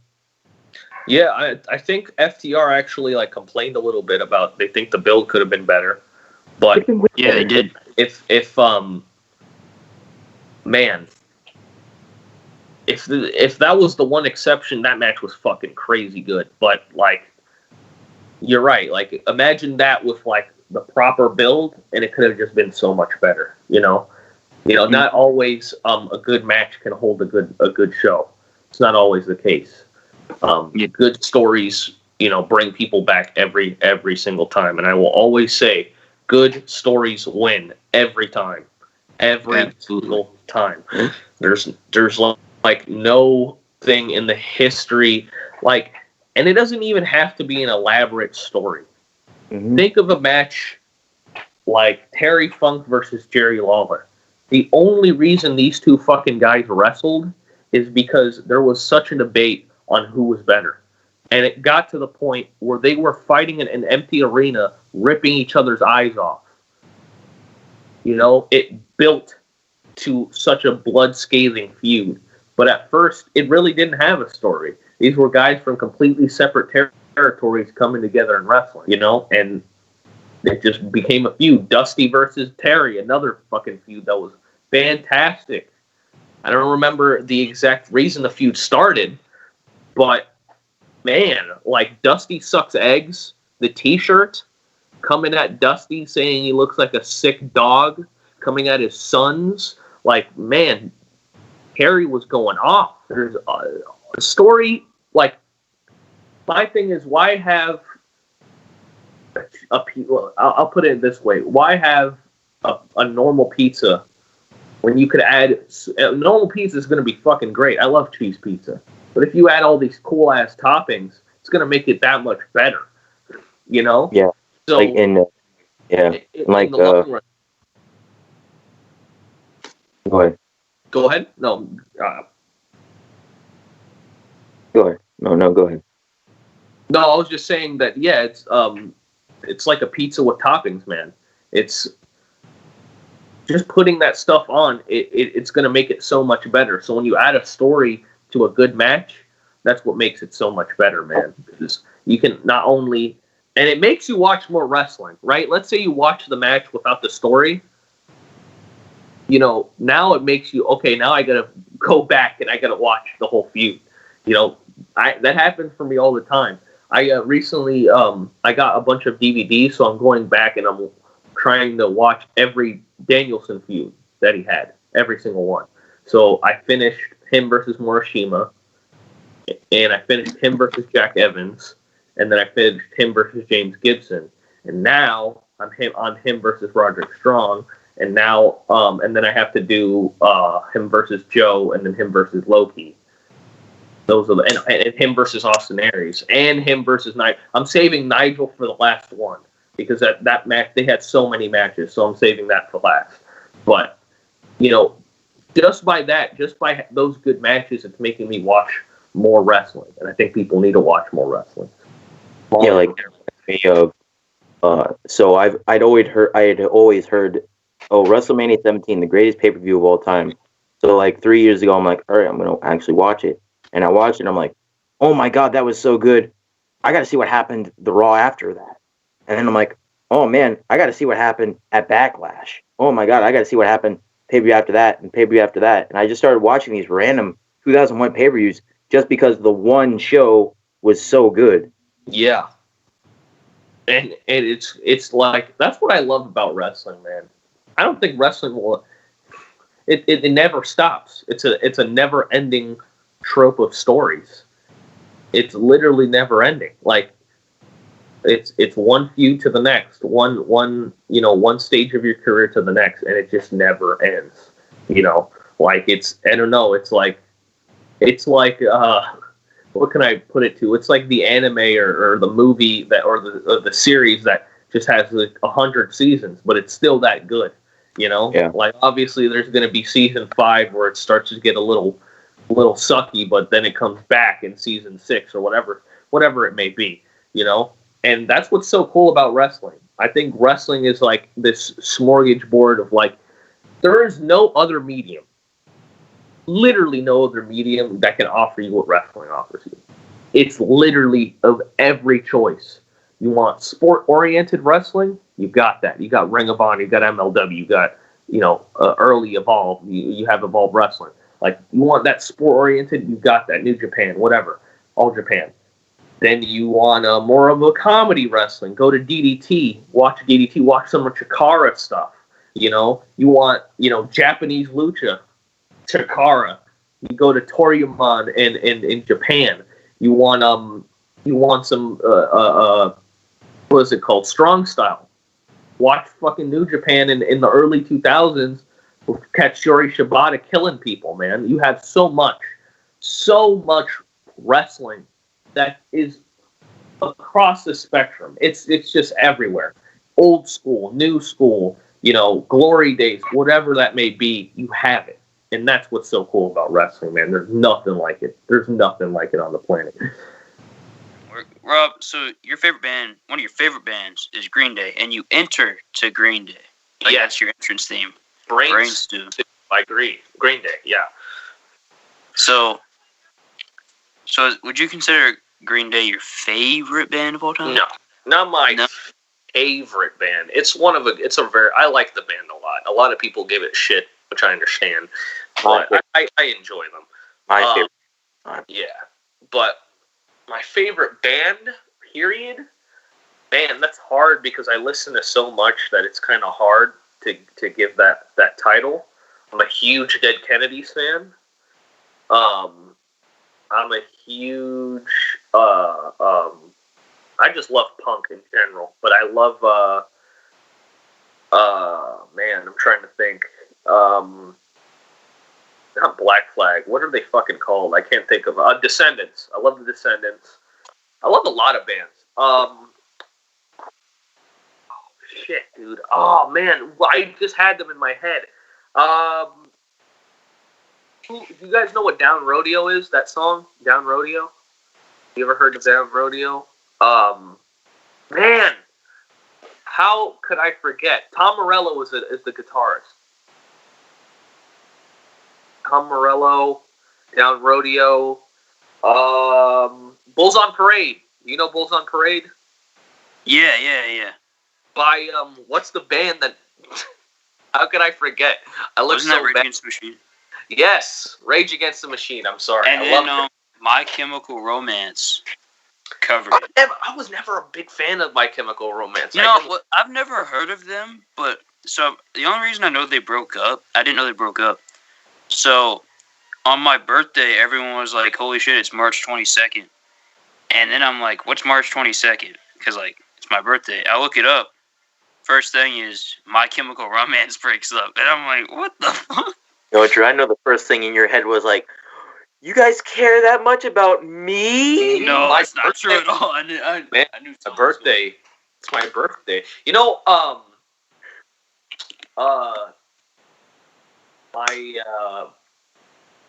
my birthday was on a WrestleMania,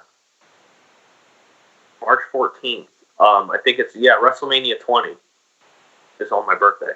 Oh yeah, so I have a story about that too, Rob. So I was born. You were born the night that Chris Benoit won the World Heavyweight Championship. I was born the night that Triple H got drafted to SmackDown. Oh wow. Well, you weren't born on the night that Chris Benoit won. No, I was born the year on your birthday.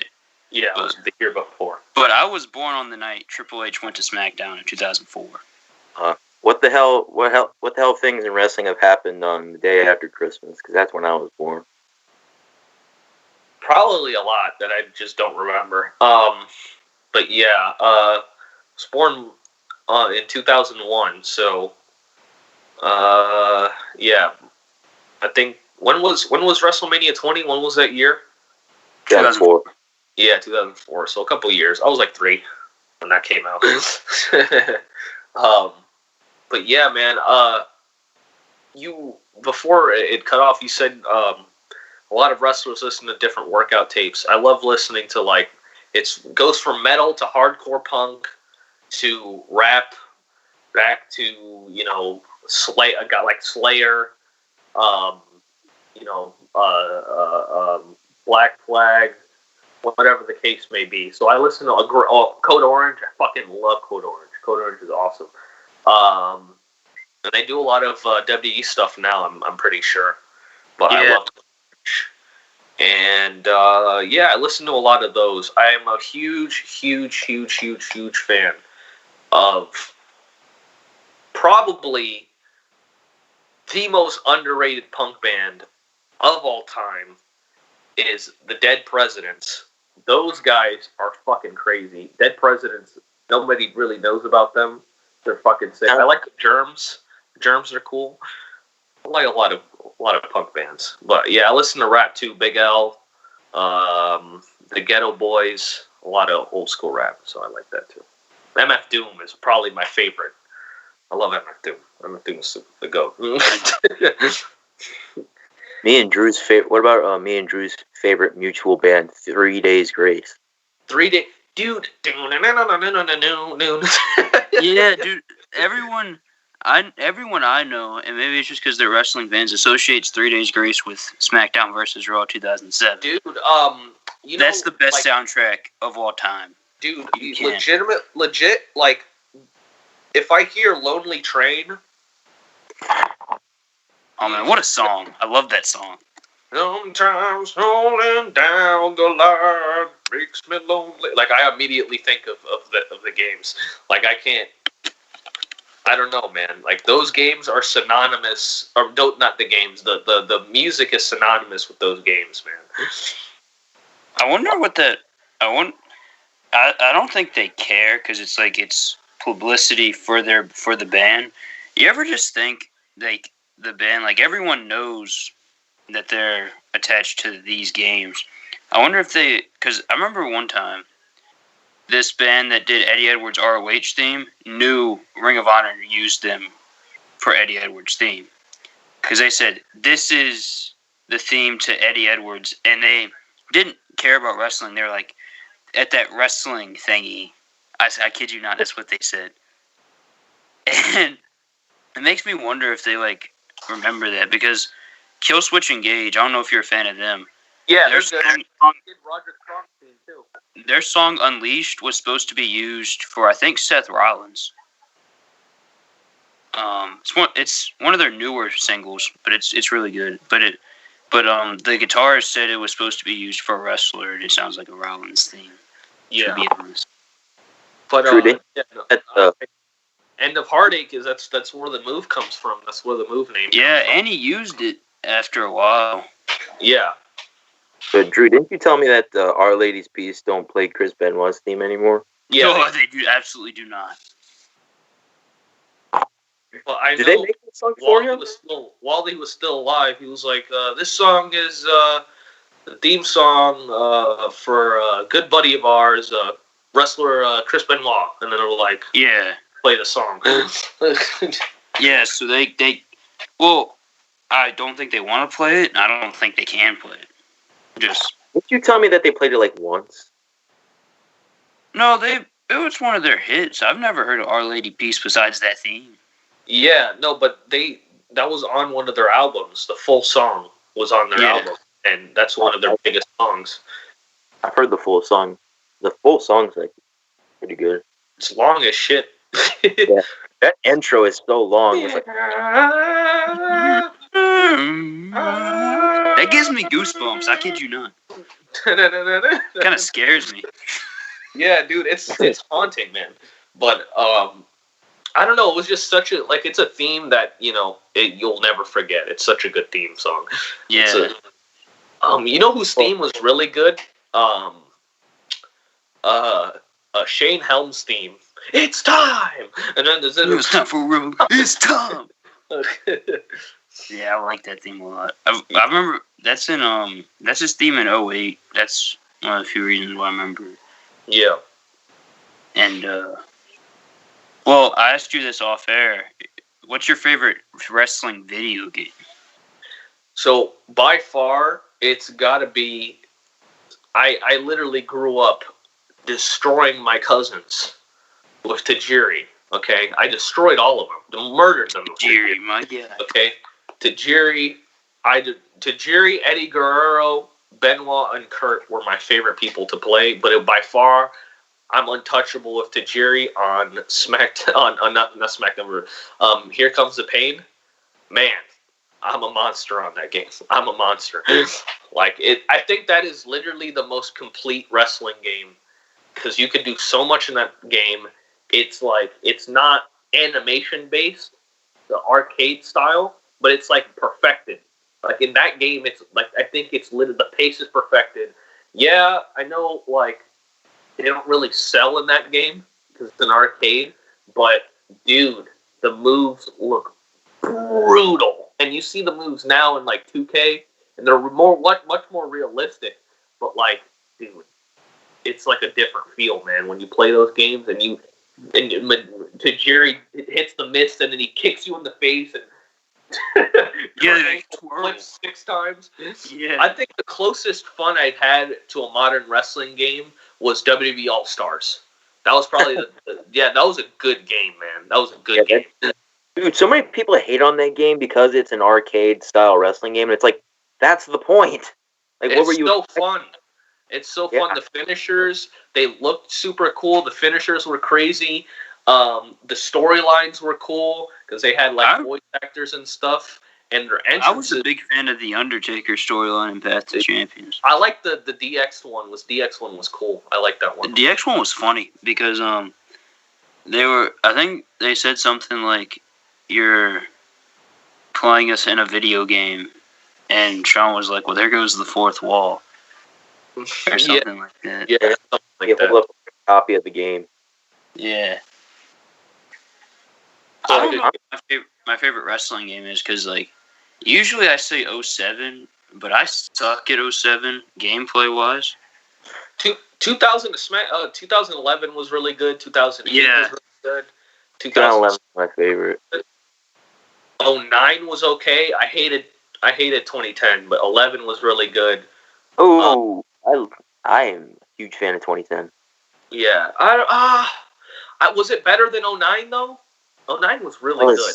2009 was the first game that there was no. Sorry to cut you off, Nick, but it was the first game with no GM mode, and I think people were really bitter about that. Yeah. Because one problem I have with SVR 2010, the gameplay itself is so good, and the Road to WrestleManias are really good. But then after that, what else do you have to do? like really crappy career mode. Yeah, that's in 09. They replaced GM mode with that. What do you call it? You know, was really good, fun to play. What was the one where was that 11 or 2012? I don't know. Was that WWE 12? I don't remember. It was something where basically you can run around as Rey Mysterio in the back. You just run. Yeah, that's just your 10. That's 2011. That's 2011. Yeah. Yeah. That game, for the road. that game is my childhood, man. That game is my fucking childhood because like you could. I don't know what it was like, but I know there was this faction with the European title, something with the European title. That's W12. Yeah, and then you guys remember Jacob Cass? Yeah. Yeah, Austin Aries. Dude, I just played that game like a few months ago. Played that whole road to WrestleMania just a few months ago. That was Austin Aries. That's who played Jacob Cass. Yeah, he voiced him. Oh wow. He was also in TNA at the time too. That was pretty weird. Hey man, I mean, yeah, and then I remember it was the new NWO, and I don't know who turned on Jacob Cass or whoever. It was Rey Mysterio. Mysterio. Big heel Rey. And he said, "I wanted to be the WWE champion." Well, that didn't work out well for him, unfortunately. He has the worst WWE title run of all time, with one day. Not even a day.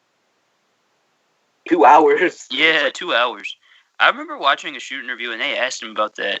And of course, Rey Mysterio being Rey Mysterio, businessman, and will do what he needs to do.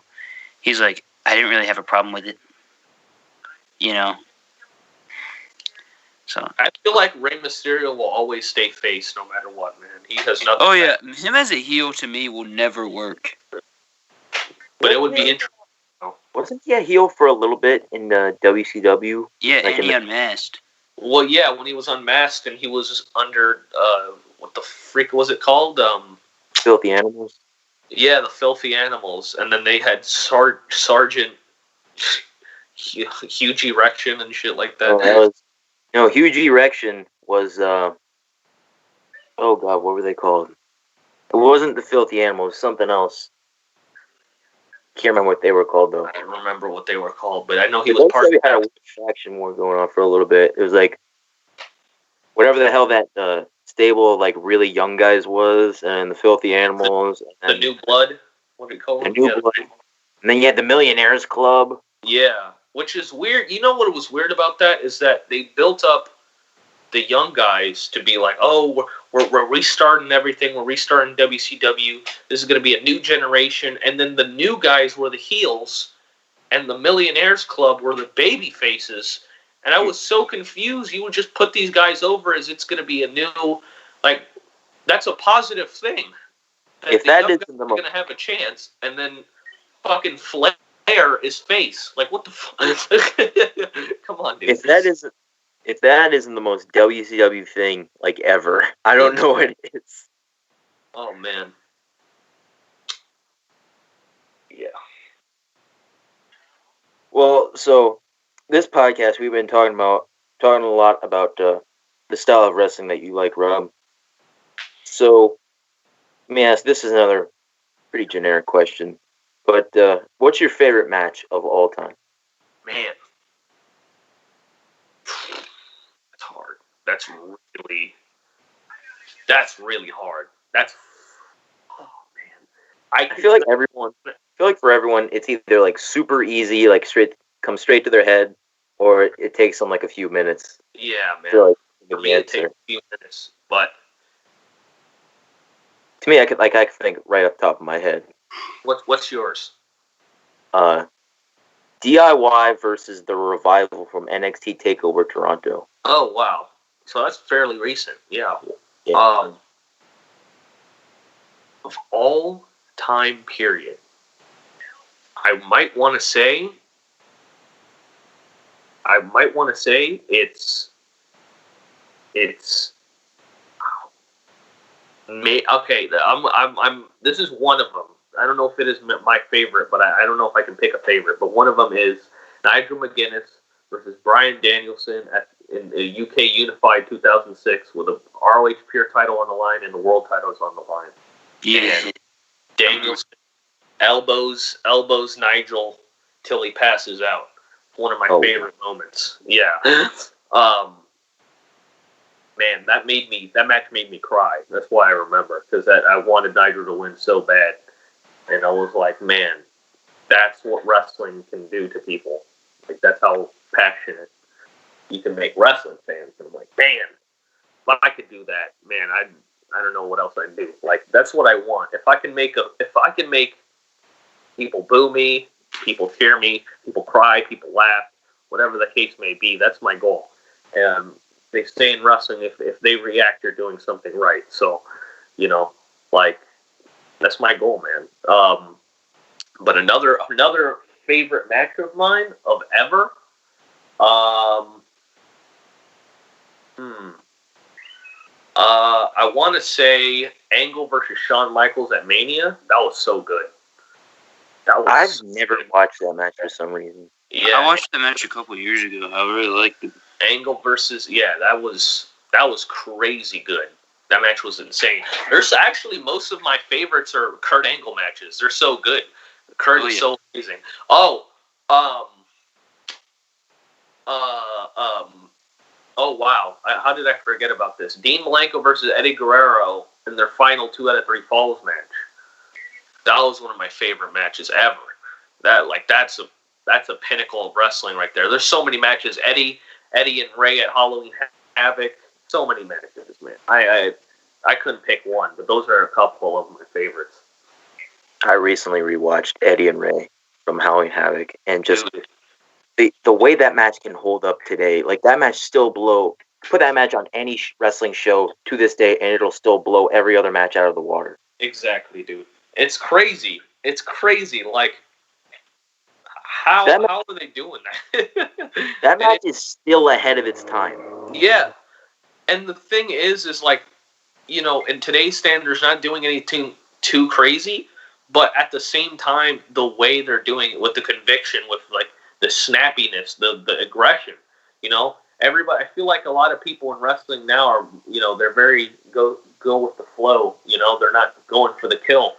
So like when you watch Eddie and Ray go at it, they're trying to kill each other. They're trying to kill each other, man. That's why I loved like watching Finley and Regal go at it and kill each other, or Finley and Benoit, or Benoit and Regal, and all those matches, because you knew there was like an aura around those matches. We're like, oh shoot, we're gonna see something. I don't know who's gonna win, but we're gonna see something, And those are the matches I enjoyed the most. Man, I'm trying to think of at least one more, but Angle and Ray. SummerSlam. Yeah, SummerSlam. I watched that match. I really liked that match. I just watched that match for the first time like a month ago. It's pretty good. Dude, really good, actually. Really good match. Very, very good. Especially for the time. Like, yeah, they had a damn good match in 10 minutes. Rob, would you say that SummerSlam 2002 is the best SummerSlam of all time? Close to it. If I had to pick my favorite SummerSlam, it would be 2002.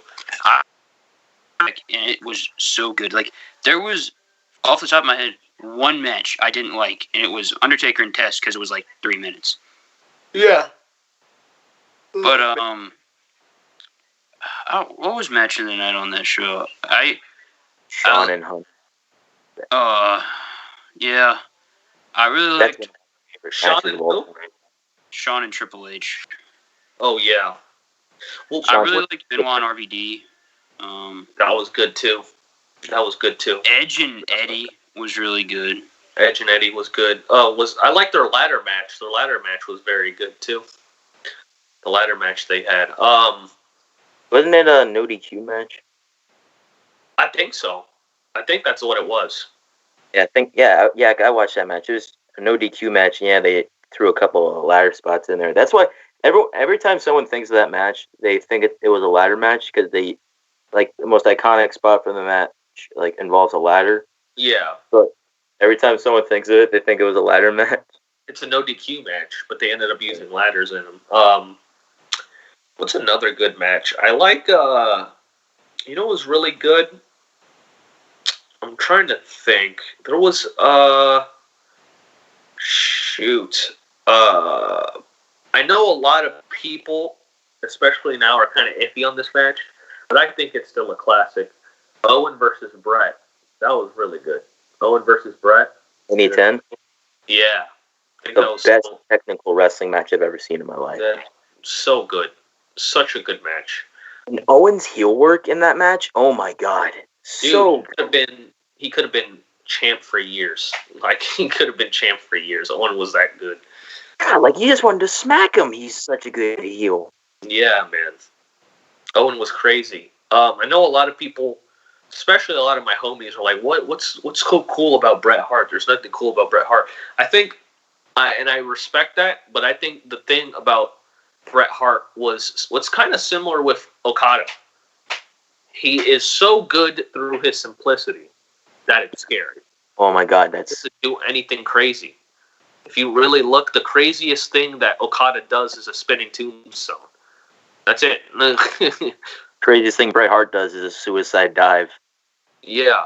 And Like, how often does he pull that off? His real finisher isn't the sharpshooter. It's a fucking... He does some type of roll-up. He literally does... The Davy Boy roll-up? Yeah, the Davy Boy. That's his real finish. He won with that every show. If I was just thinking about this earlier, actually. Like, if I wanted to study, like, how to, like, just make everything... If I was a wrestler and I wanted to study someone, like, if I wanted to make my moves, everything I do look real, I would study Bret Hart. Man, Bret was great. And I know a lot of people don't like Bret, but Bret was great. And, you know what was... I liked... That was a good match. It didn't involve... Shawn Michaels versus Mankind. Oh, Mind Games? Yeah. Yeah, that's a really good match, too. That's a really good match. I like that match a lot. And that Everyone says if that match didn't end in a DQ, it would be known as one of the greatest matches of all time. Yeah, dude. I'm thinking of... Drew, I don't think I've ever asked you this. What's your favorite match of all time? My usual answer is the Mania Triple Threat. Benoit, Triple H, and Michaels. But I'm starting to think about it a lot more. Angle and Benoit is up there. Which one? The Royal Rumble? Or... Yeah, Last Rumble? one I watched. I need to watch all their matches. Their Ultimate Submission match is really good. Their ultimate submission match, they had the one at Royal Rumble, which is my favorite one, but the one at WrestleMania was really good one too. I'm thinking of other stuff that I really liked. I think Dude, honestly, Pete Dunne versus Tyler Bate at NXT TakeOver, dude. That was ridiculous. That was a game-changing match, like industry-changing match. What they did, and also Sami Zayn versus Kevin Owens, Adrian Neville. Yeah. When he won the title and Kevin Owens turned heel, that match. Oh yeah, man. I think another one of my favorites is See, as a kid, I've watched this back, but it's definitely for the moment. It's not one of my favorite matches, but it's one of my favorite moments. WrestleMania 20 when The Undertaker came back. That's one of my favorite moments, just because. Yeah. Goosebumps still. And then you start thinking about that he didn't want to be the dead man full time anymore. And then he comes back to that, like, come on, dude. Like, it's just, in my opinion, a great moment. The match was, I guess, alright. I don't remember a lot from it. What other things did I like? Mania Triple Threat and Royal Rumble 3, Angle Benoit. Those are my answers. I was thinking of a Roddy match. I'll throw in one. Roderick Strong versus Jay Lethal. Death Before Dishonor 2015. I haven't watched that one. I need to. 60-minute time limit draw. You know what was also one of my favorite matches of all time, man? Hero versus Brian in Brian's last PWG match. You guys remember that? There was him versus.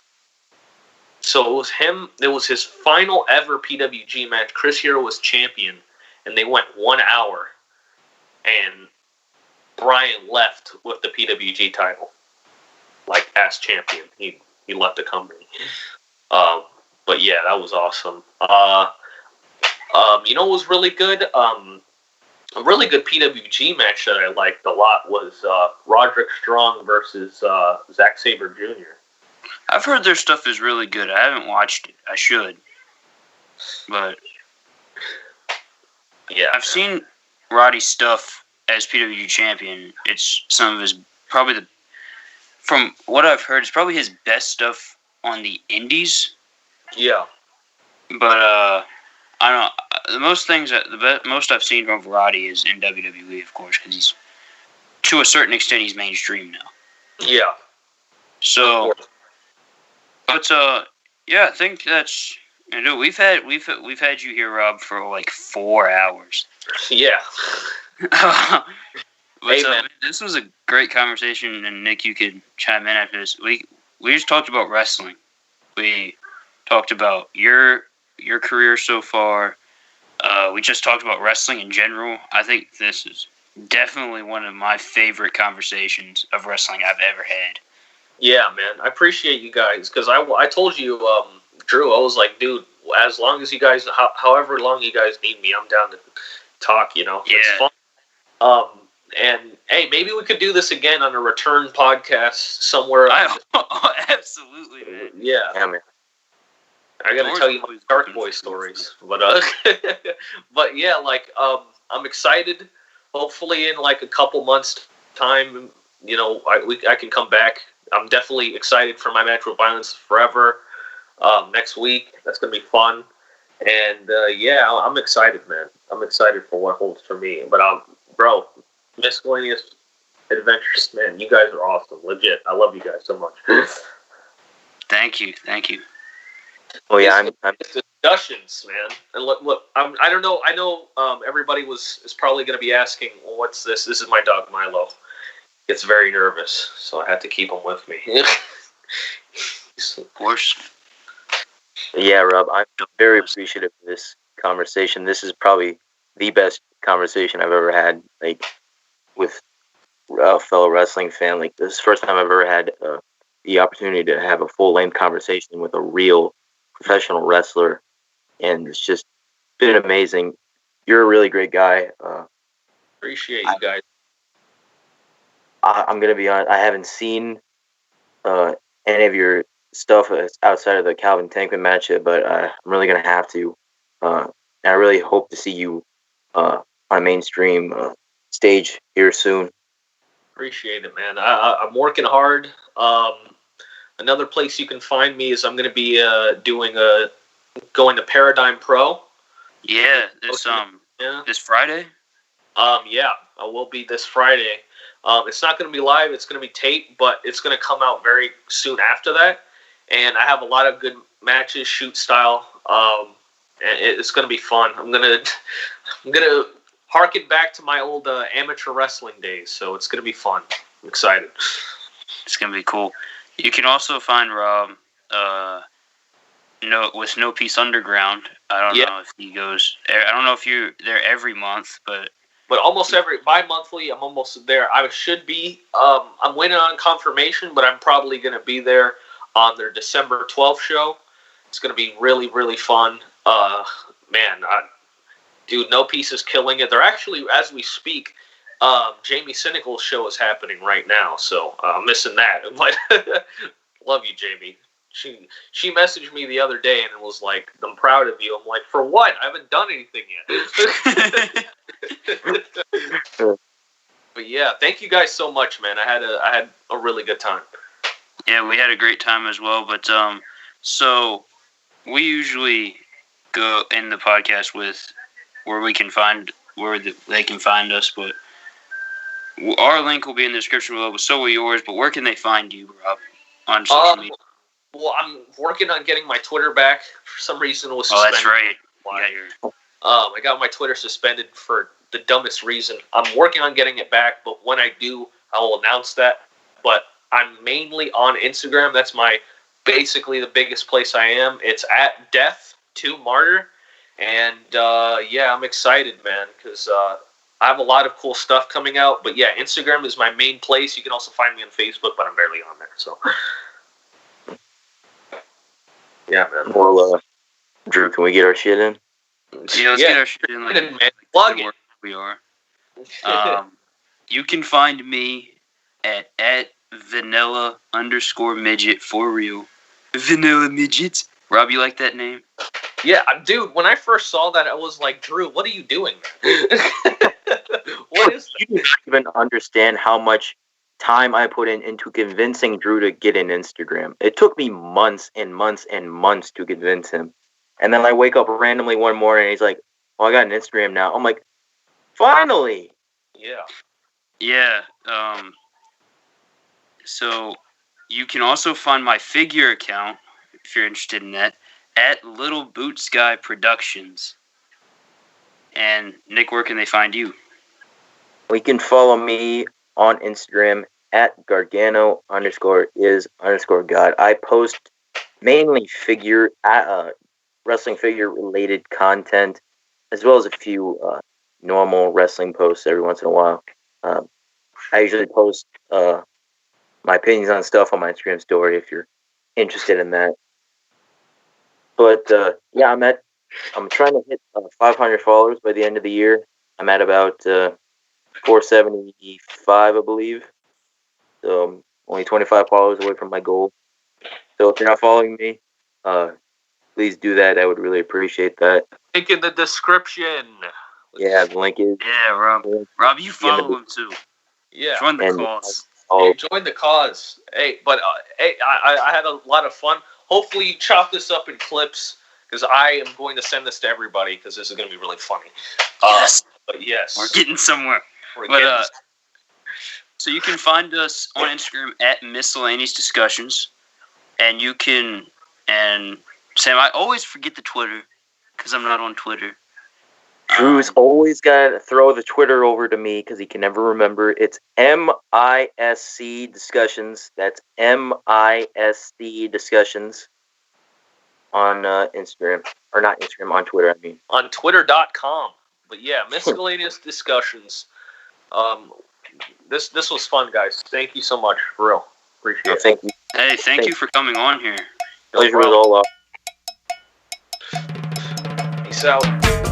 See you, Rob.